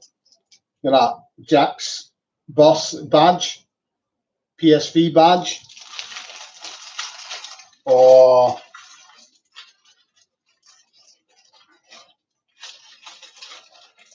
Stan's PSV badge, or a Luxton and District badge.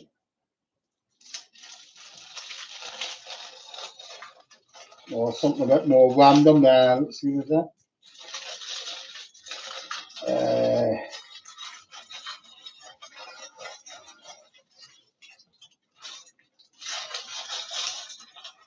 What's that?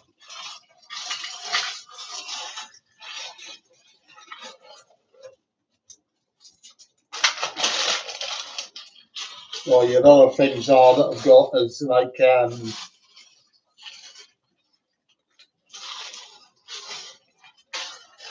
key rings. So you've got, let's see, I love on the buses, key ring. Yeah. Well, I think that's an event badge that I've done.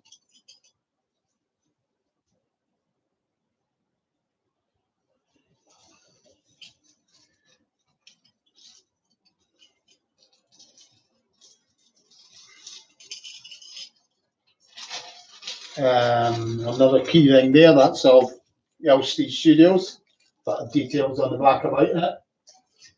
Or you know, Bristol Lavecca key ring.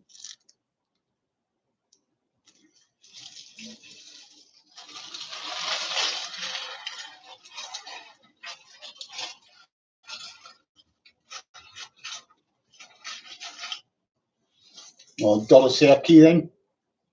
So lots of ones like that. No, that doesn't exist, Lockston.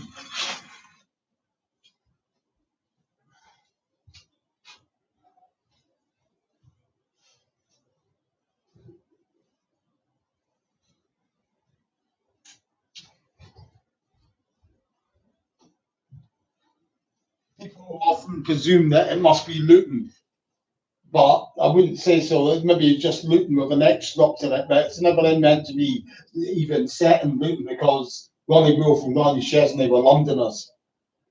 So it's just a name that they came up with, but instead of using London as a term, if you see what I mean.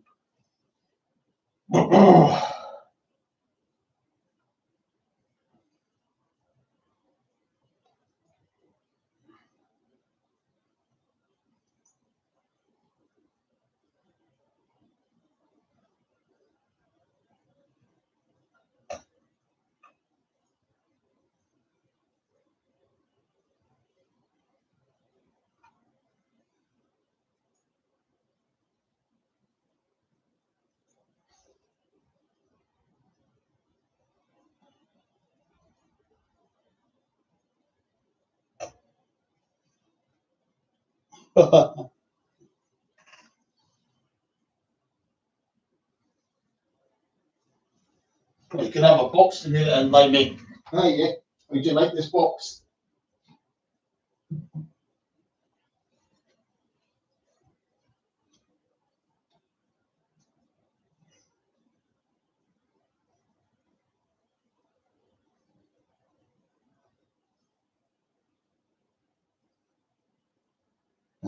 Yeah.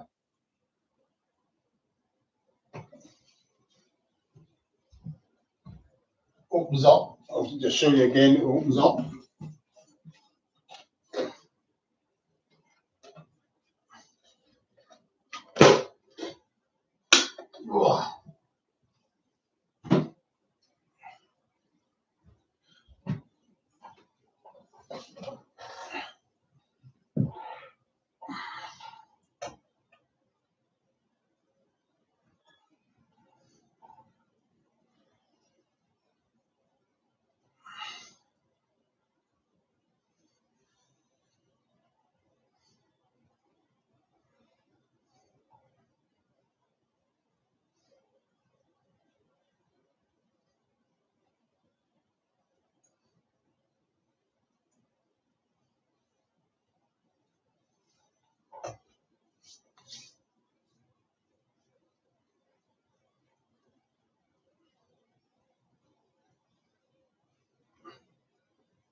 So what you're talking about, Tony, you're probably talking about Live and Let Die.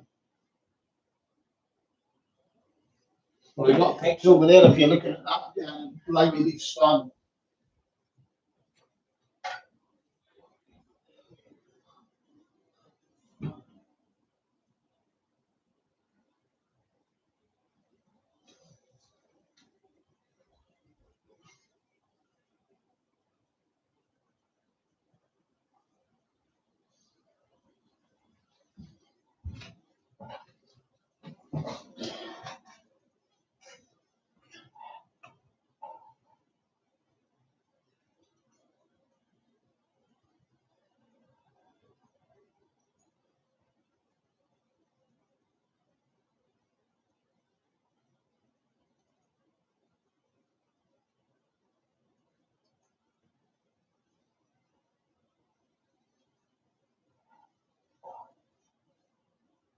Yeah, cheers, Paul.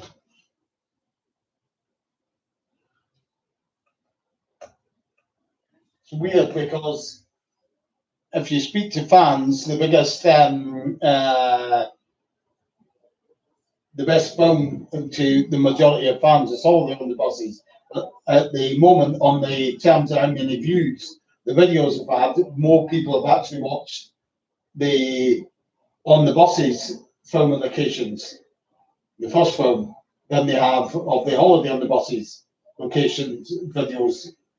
So it's a bit strange really. I was expecting the holiday on the buses one to be top because there's more fans of the on the buses film. Holiday on the buses, sorry, from.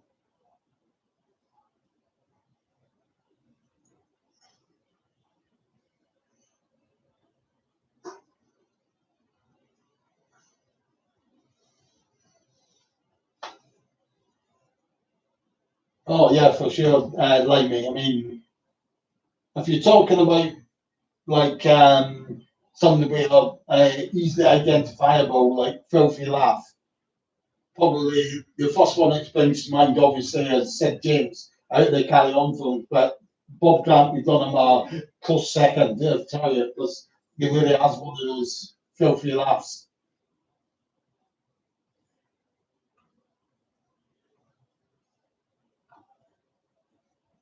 And it's a sort of infectious laugh as well, if you see what I mean.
Probably Jaws was, if I'm being honest. We were talking about him earlier on. There's a link for my eBay items. So if there's any like things that you've seen there, like badges and all of that, you'll probably find them on my eBay page there, like me, Leafs fan. I'm not sure if that's. I'm gonna have got the t-shirts as well. They might be there if you look for the t-shirts.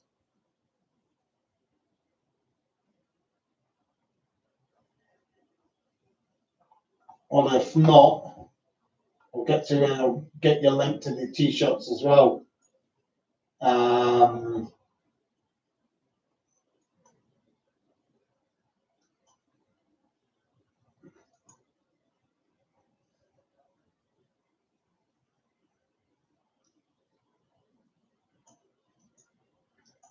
the details and the t-shirts are just about to send over.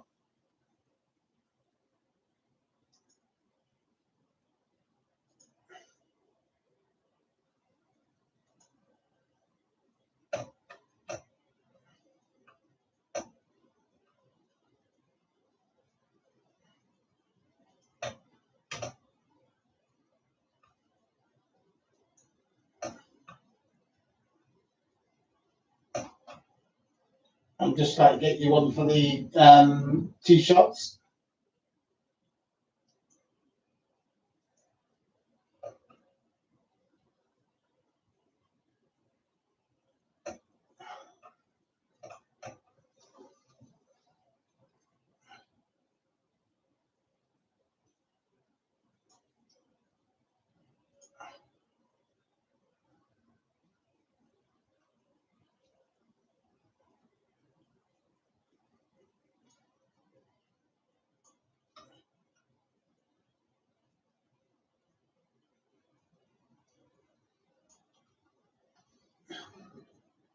Yes.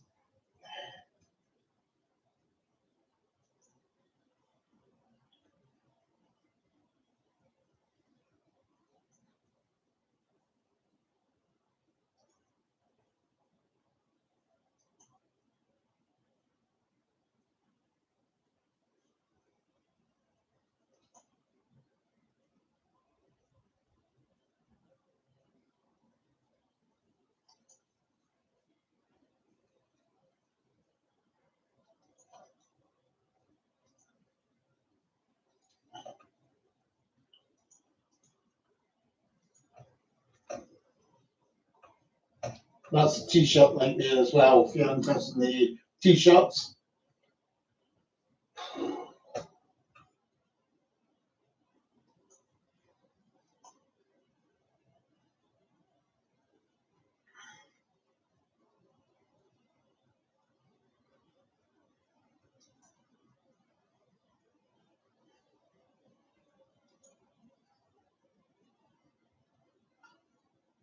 Okay.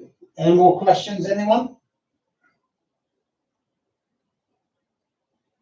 Got any more questions? Just post them up and I'll answer them as soon as I see them.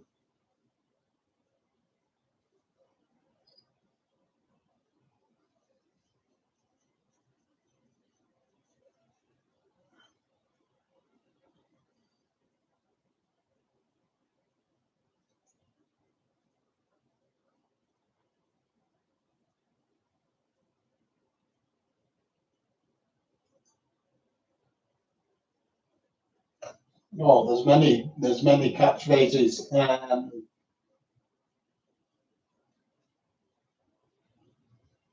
from the TV series that you could pick out.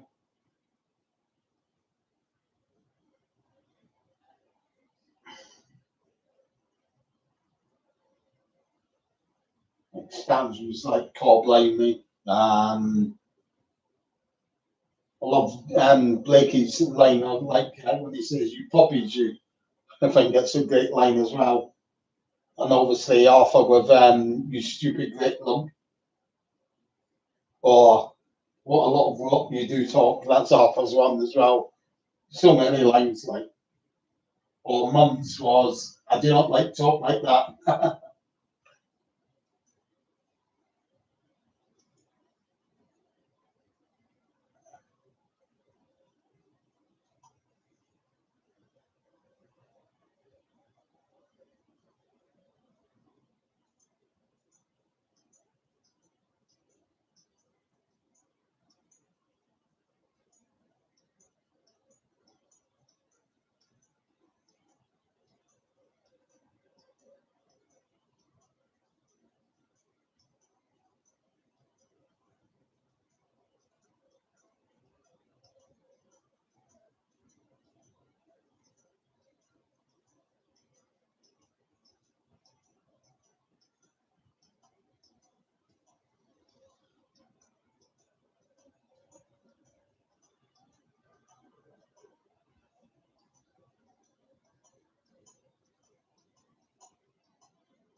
So keep your questions coming in. You got any more questions?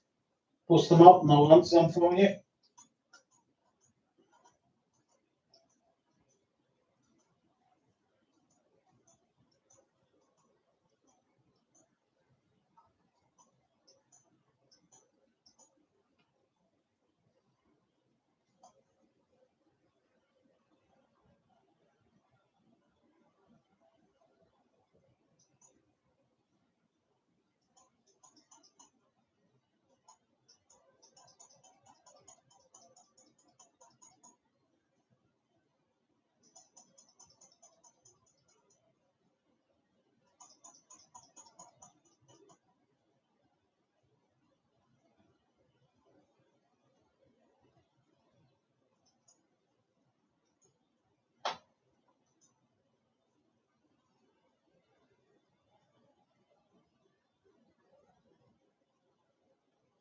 No, there's never actually a intention to. That was all part of it, really. It's always left up to your imagination, which was always the idea of it. That way, the writers could use it in so many different ways, rather than. Could you imagine? It wouldn't have been a running gag if they had just said in the very first episode, "Oh, when you went to have your hernia or something like that, that was really gag dead, and there would be no mistake or anything with it." That was a art of comedy writing, really, leaving that open for you to guess what it actually was. Then they could use it in various circumstances and various parts of his body if he had an ailment there, if you know what I mean.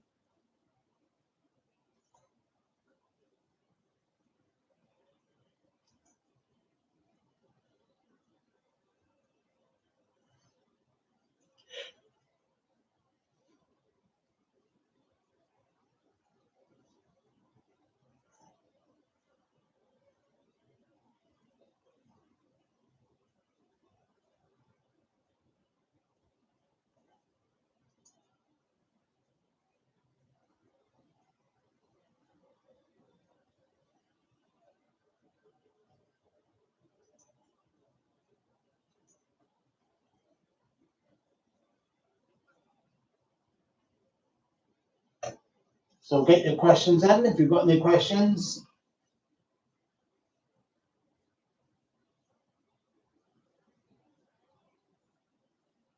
get them in and now, and I'll answer them as soon as I see them on the screen.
No, I don't know many that were never made, if you see what I mean.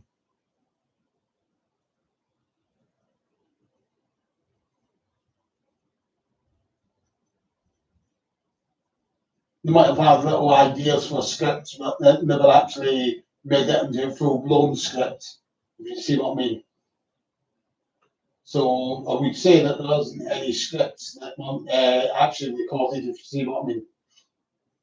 Because, like I said, the last series, the majority of it, the scripts are getting written by Bob Grant and Stephen Lewis. And that part of the reason why they never done any more because Bob Grant admitted that he and Stephen had done out the idea, so they would certainly wouldn't have had more scripts sitting there that weren't recorded, if you see what I mean.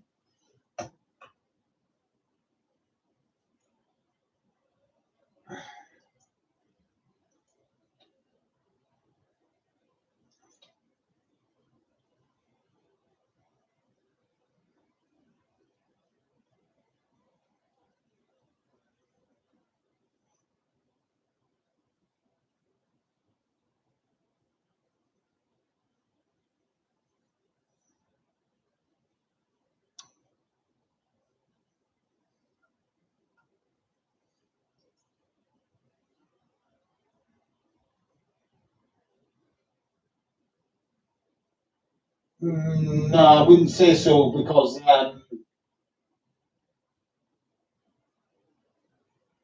the um, the scripts right up until the probably towards the end of series five were all written by Ronnie Wolf and Ronnie Chesney. So basically, they were sort of like in charge of the script and side of things. So they wouldn't have been taking any submissions because they were writing all the episodes anyway. If you see what I mean. So we wouldn't have said that that would be down to any reason. They might have had ideas, as I said, for scripts that they thought and talked about, and maybe things like that, but never went through with them, if you know what I mean, like plot lines or something like that. But certainly not written as a full scripts and then and never ended up getting made, if you see what I mean.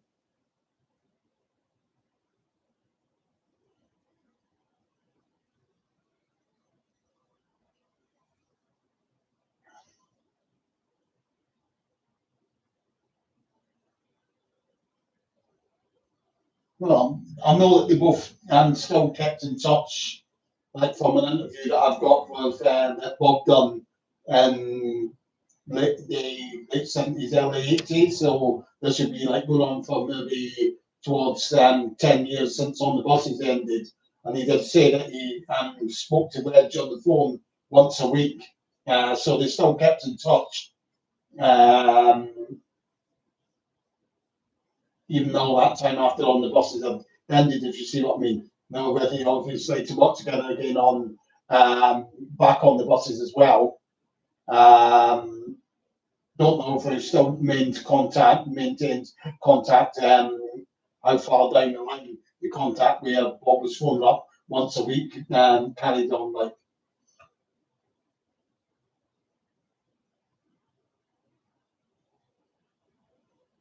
Yeah, obviously they done a lot of playwrights like Stephen Lewis wrote the great Sparrows Can't Sing. That was written by Stephen Lewis, and they made it into it was a stage show, and then they made it into a hit film.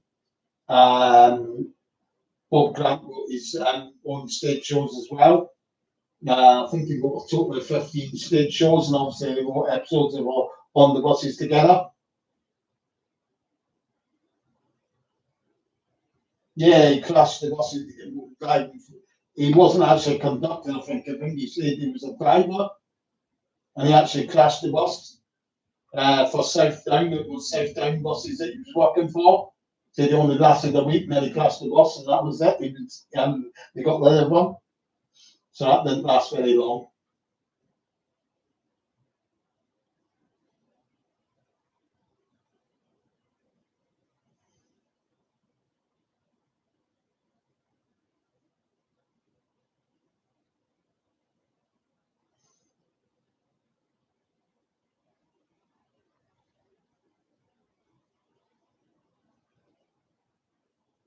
Yeah, so Bob's writing of Bob Grant, apart from On the Buses, it was all stage. Same with Steve Mercer's. They were predominantly stage writers for stage shows, especially Bob. Bob was more prolific than Steve Lewis was.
Okay, any more questions? Just keep them coming in.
Okay, any more questions?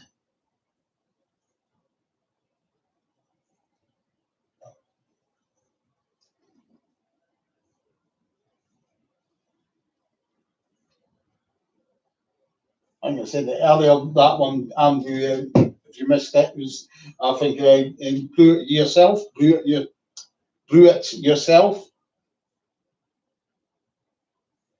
when he makes his own beer and Series 3, I think it is.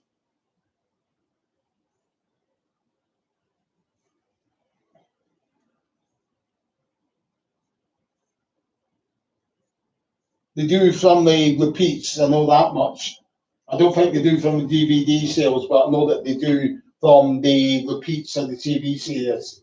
And the one still gets repeat money. So imagine that would be the same for the films as well. But as to DVD sales, I don't think they get the money for that. But I know that they still get the repeat fees.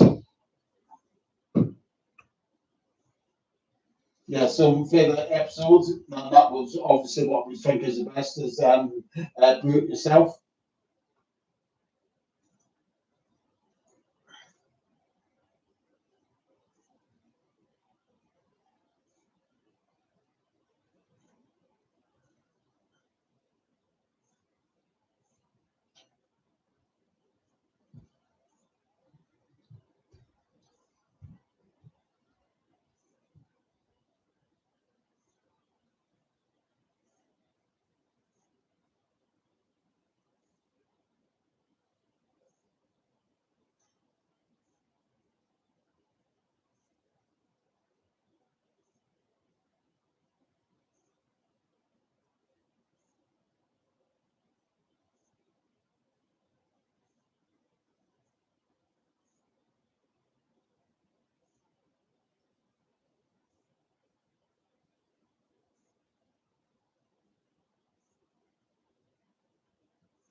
I don't know personally, obviously, he must have spoken about his death from time to time to people within his own family and all that. I mean, obviously, Reg for the last 20, like maybe 10 years that he was alive, basically.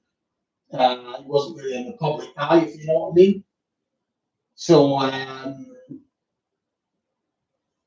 you never really get to hear what Reg spoke of, but I know that Bob spoke to Reg every week on the phone, he said. And one of the interviews that I've got, he said he still spoke to him every week on the phone when the interviewer asked him if he still kept in touch with Reg.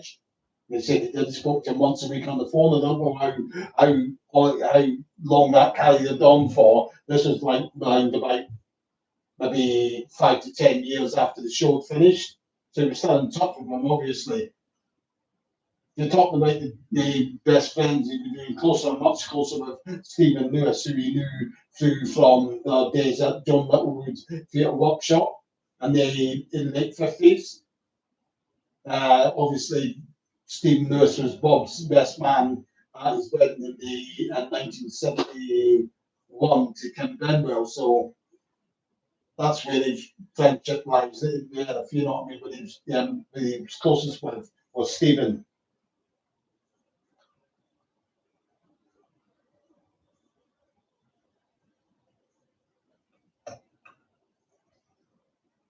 I pop the episodes on from time to time to do the search on the filming locations, basically. I watch them when they're on the telly as well. So,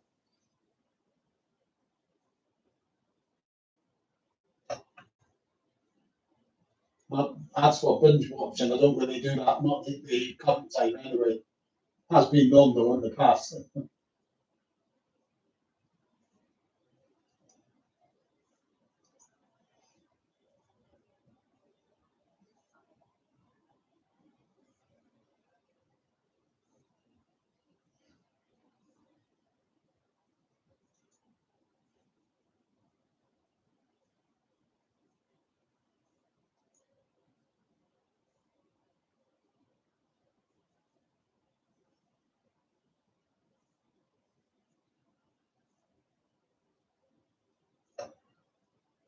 Yeah, I think at the Christmas time they actually showed them in the morning and then repeat them maybe the next again day and the other hours in the morning, like you're saying.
No, that's not true at all, Adrian.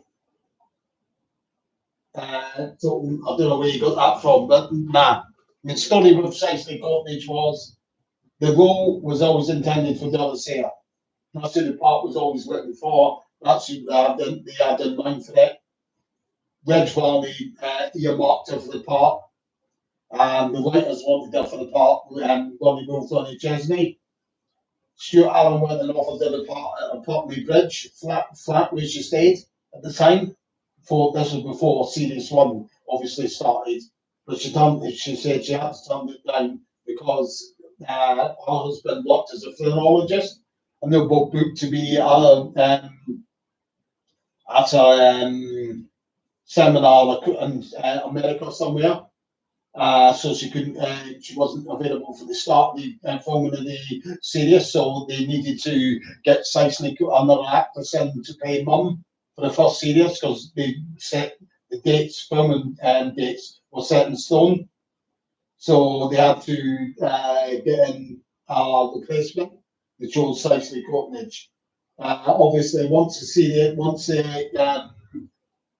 they didn't know that there was going to be another series. They had to dip the toe in the water, see how it went. Obviously, it proved popular. LWT commissioned a second series. By that time, Doris was back in the country, so they brought Doris in for it straight away because that's who they always wanted for the part anyway. So it's nothing to do with, as you say, because she didn't get on with anyone, or didn't like the role. Just not true. It's just plain and simple. The role was always intended for Doris. And then once the second series got commissioned and she was available for it, she came into the role.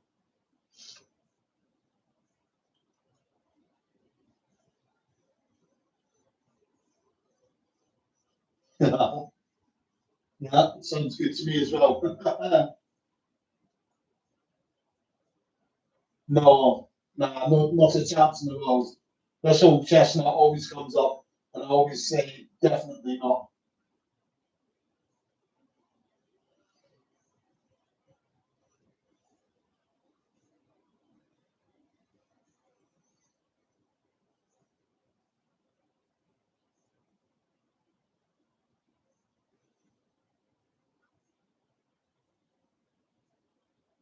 and it wouldn't even get to the stage of it working anyway because the copyright is not up for grabs. It's owned by the estates of Ronnie Wolf and Ronnie Chesney, which is the family, daughters and sons of Ronnie Wolf, Ronnie Chesney, and they both knew how their fathers felt about on the buses. They put the success solely down to the wonderful cast that they got together for it. So when they were asked, when they were both alive and attended the events I organised, whether there could be another on the buses, they said straight away, no, because on the buses was the cast that was there then.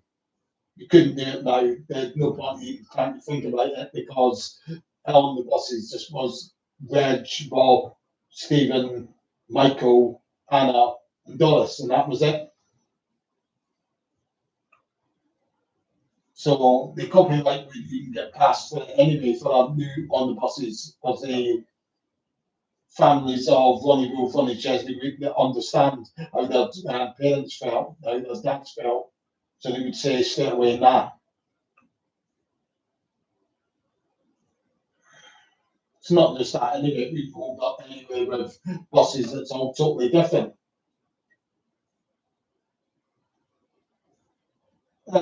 It doesn't make it, not just that, there's totally other reasons as well. I mean, you don't get buses now don't have conductors on them. Buses don't have inspectors on them. Buses are fitted with sat nav and all of that, so you can't do any skives or anything like that because the bus company's got all the details in front of them on screens where the buses are. You know what I mean? So you don't get that. It's just a totally different industry altogether, and it wouldn't be the same humour because you wouldn't be able to get away with the non-PC stuff that they did back in the early 1970s. The only way they would be able to get away with it is setting it back in the 1970s, like the series You May Remember Life on Mars, which was like set back in 1973. But that's not going to happen because it takes so much bloody money to do that. You need to get vintage cars, vintage buses, and be ready with a CGI to CGI out all signs of modern day life, like satellite dishes and all of that. So it would never work. No, I wouldn't want to see it attempted anyway, because that's a big bugbear of mine is remakes. They are absolute garbage. That's all they are, garbage. I don't see why anyone would want remakes in my eyes. Look at Porridge. If anyone's seen Porridge, Porridge was absolutely garbage, the remake they done. It was dreadful.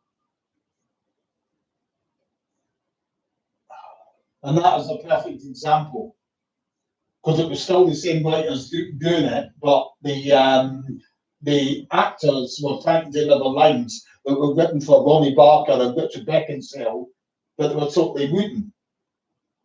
The delivery was embarrassing, and that's why don't try replacing today with yesterday's class of actors. There's just no comparison there. No comparison. And it's not just that, it's other side of things as well. Like I say, remakes just do not work. I could run through for the next 10 minutes on talking about remakes of modern days and of old stuff that they've tried remaking recently, which was also rubbish.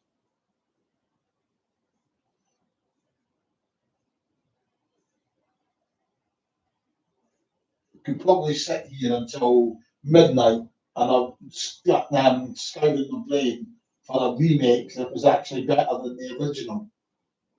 I honestly say that I don't think there is one.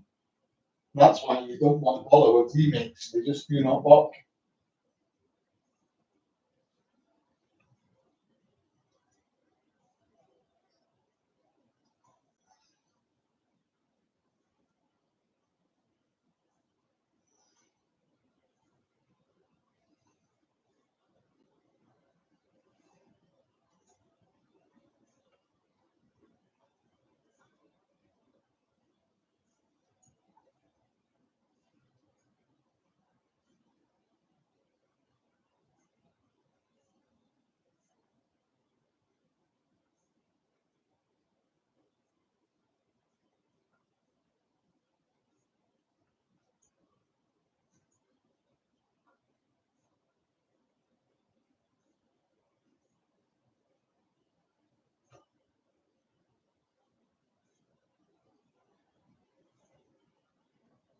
No, it's not just down to the actors as well. I mean, obviously that's a big, massive, big part of it. Uh,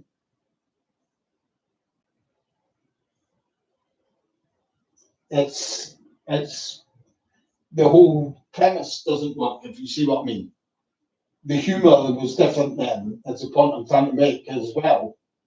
From on the buses today, you couldn't do it.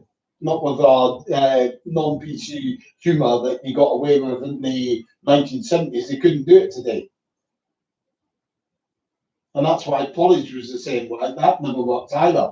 Not just for the wooden actors that they had, that were obviously not up to the same class, not fit to lace the boots of Ronnie Barker, Fulton Mackay, and Richard Beckinsale, and everyone else that was in it.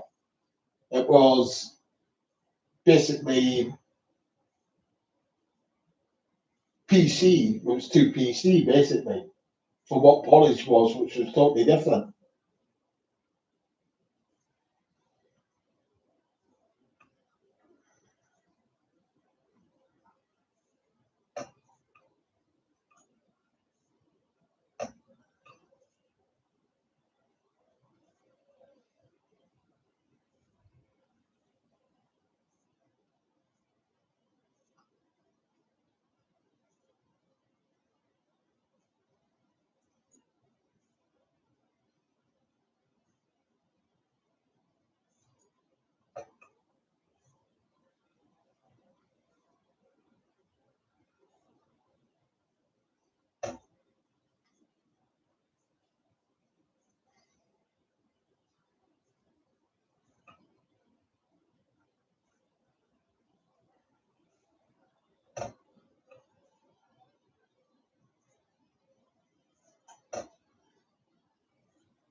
Yeah, of course. That's why I always cringe when you every 3 or 4 years you get the old chestnut resolution about new Carry On films that are going to be made.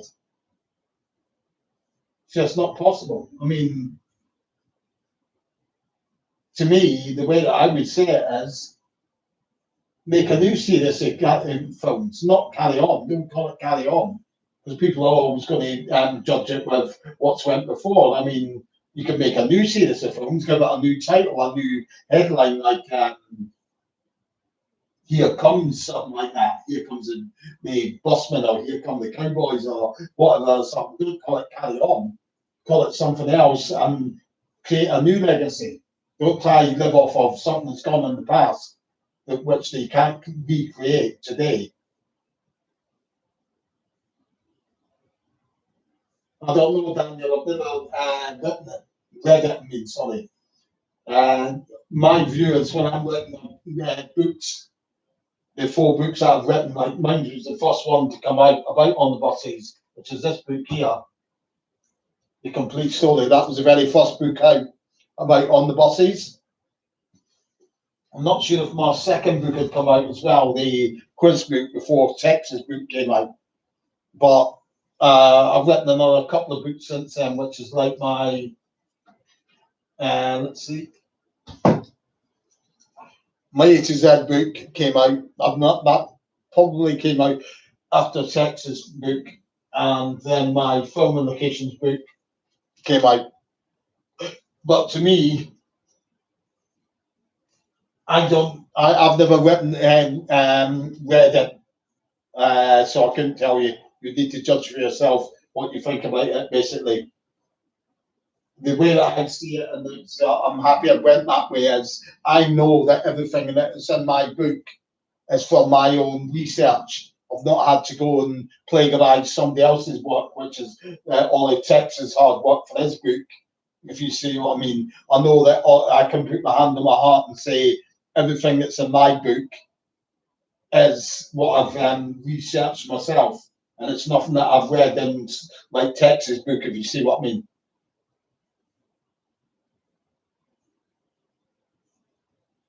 Nah, that was before that. I think that was 66 or something like that. The ATM machine. So that was before uh, they done that one, which was Reg lived up in the area. He lived up in the Enfield anyway. So he was a local, and that's where the ATM machine was, in Enfield. So he was a local resident in the area, which is how he would have been asked, because he was already a big star on TV around then anyway. He had already been on the Drag Parade, which is a massive hit for Ronnie Wolf, Ronnie Chesney again, which is why they wrote on the buses for Reg and Mind. But anyway, he was a hit. He was a star through the Drag Parade in the early '60s, and then it was around the time that he was the first person to use the ATM. He was on TV again. I would believe that would be at that time, like that time that he was doing "Beggar My Neighbor," if you see what I mean. So he was a very prominent figure. But anyway, before he came on the buses, him and Doris um, were the only ones that were real sort of like big stars in their own right before on the buses.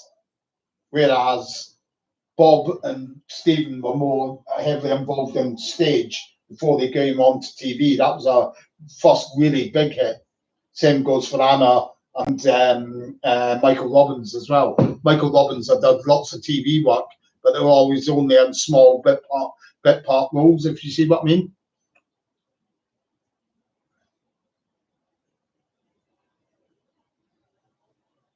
Yeah, the depot that was used at Wood Green, don't get mistaken. A lot of people make this silly mistake that the depot that they use for filming is the one that's still up there, that's used by Arriva for the buses up there now, which is around the corner from the old depot that used to be there.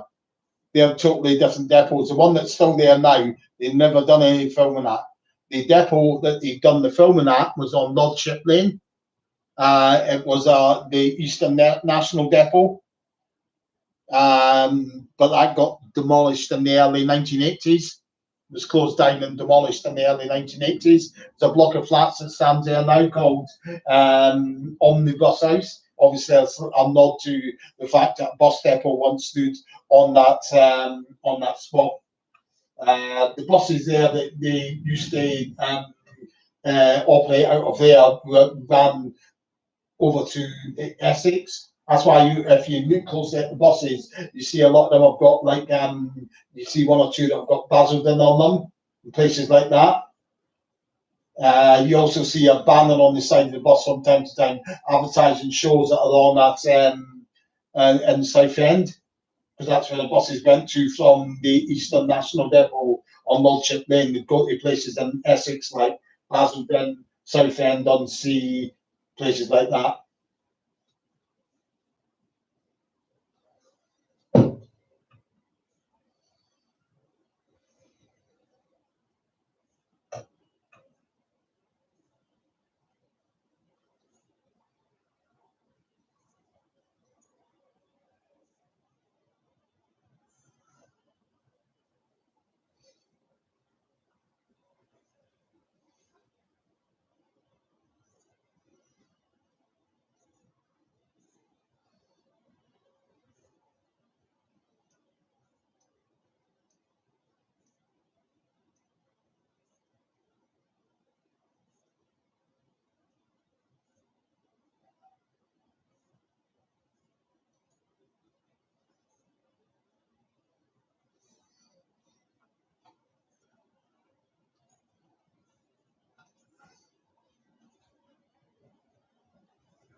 Yeah, I could do. I could stick it up here on the channel, obviously, for you to get an idea of what's inside it.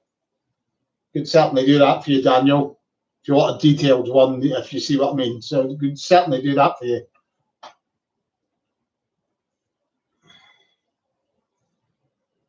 Give me a few days and it'll appear up here, if you see what I mean.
Yeah, no problem, Daniel.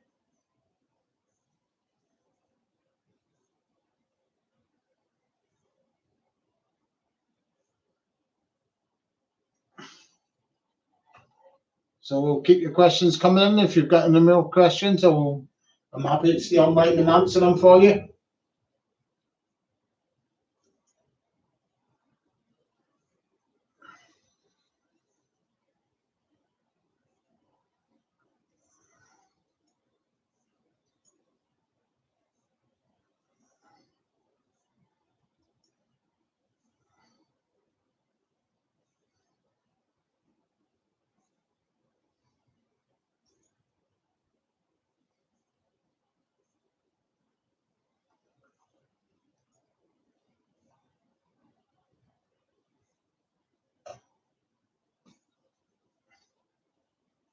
Yeah, Michael was great, and most of the stuff that he done, you'll find there anyway.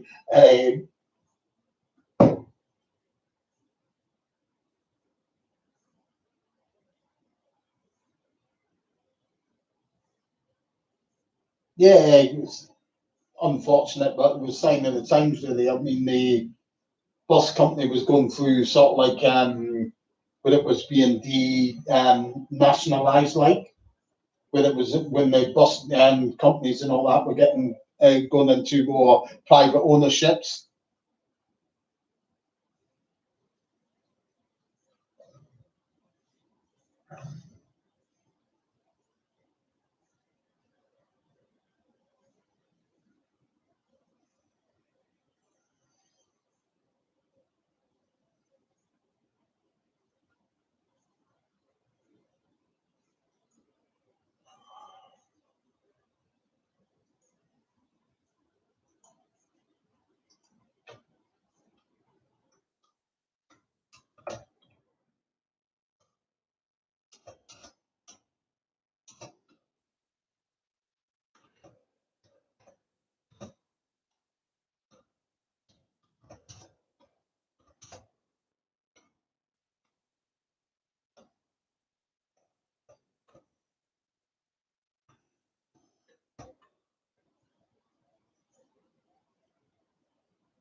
Favourite character I would say was Michael Dobbins. I just thought he was great with his brightness, bright delivery. He was also great at uh, the facial expressions that went with it. I always felt he was one that really fit in great in the Carry On films because Gerald Thomas had a way of directing where he would want to have the character deliver a punchline and then put an expression so you got double the laugh for one gag. So Michael Robbins would really fit in with that style of directing, I do believe.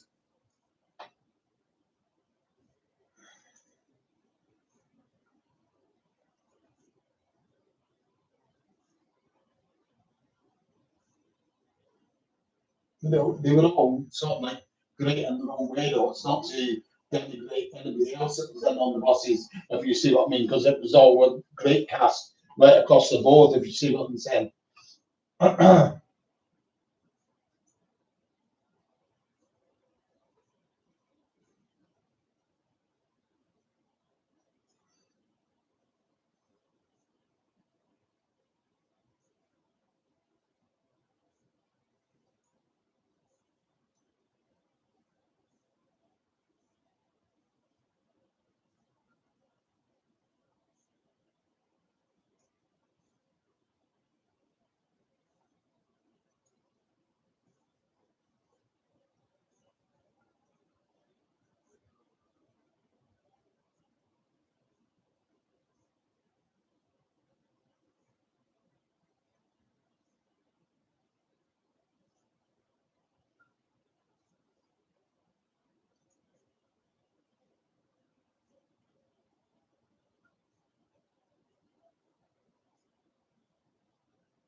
Keep your questions coming in. Any more questions on buses?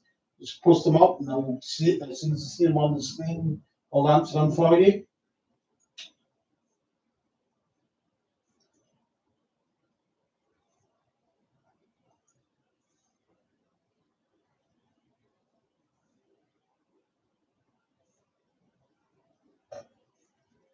Now, none of that, obviously, it's really hard to track down people that were actually in the studio, if you see what I mean, the studio audience members. Really hard to do that sort of thing.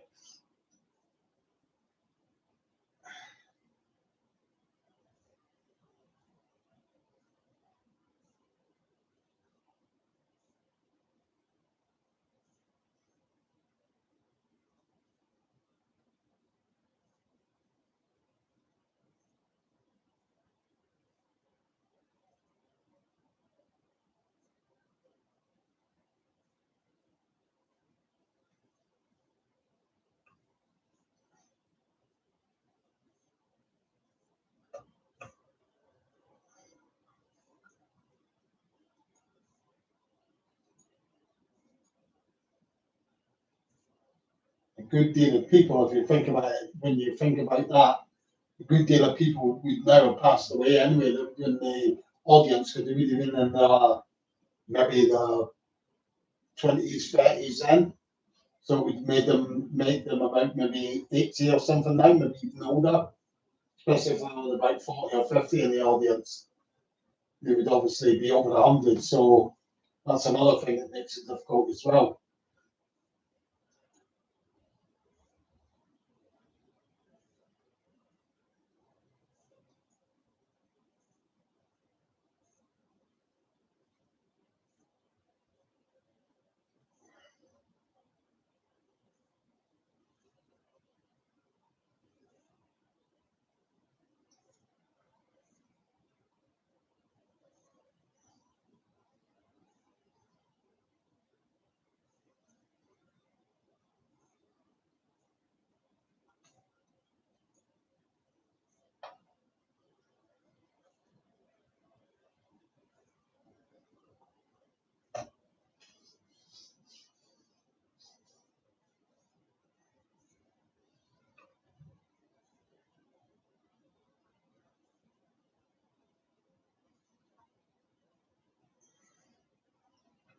So keep your questions coming in.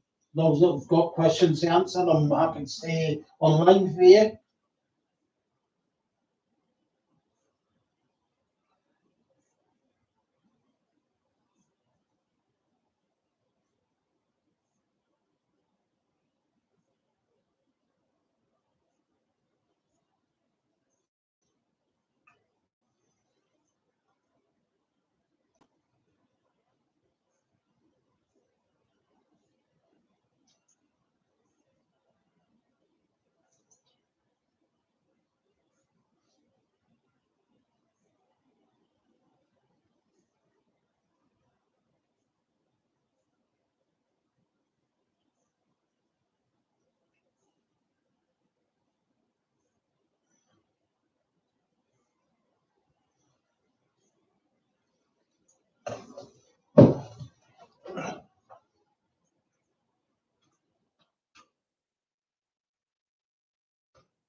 Any more questions, anyone?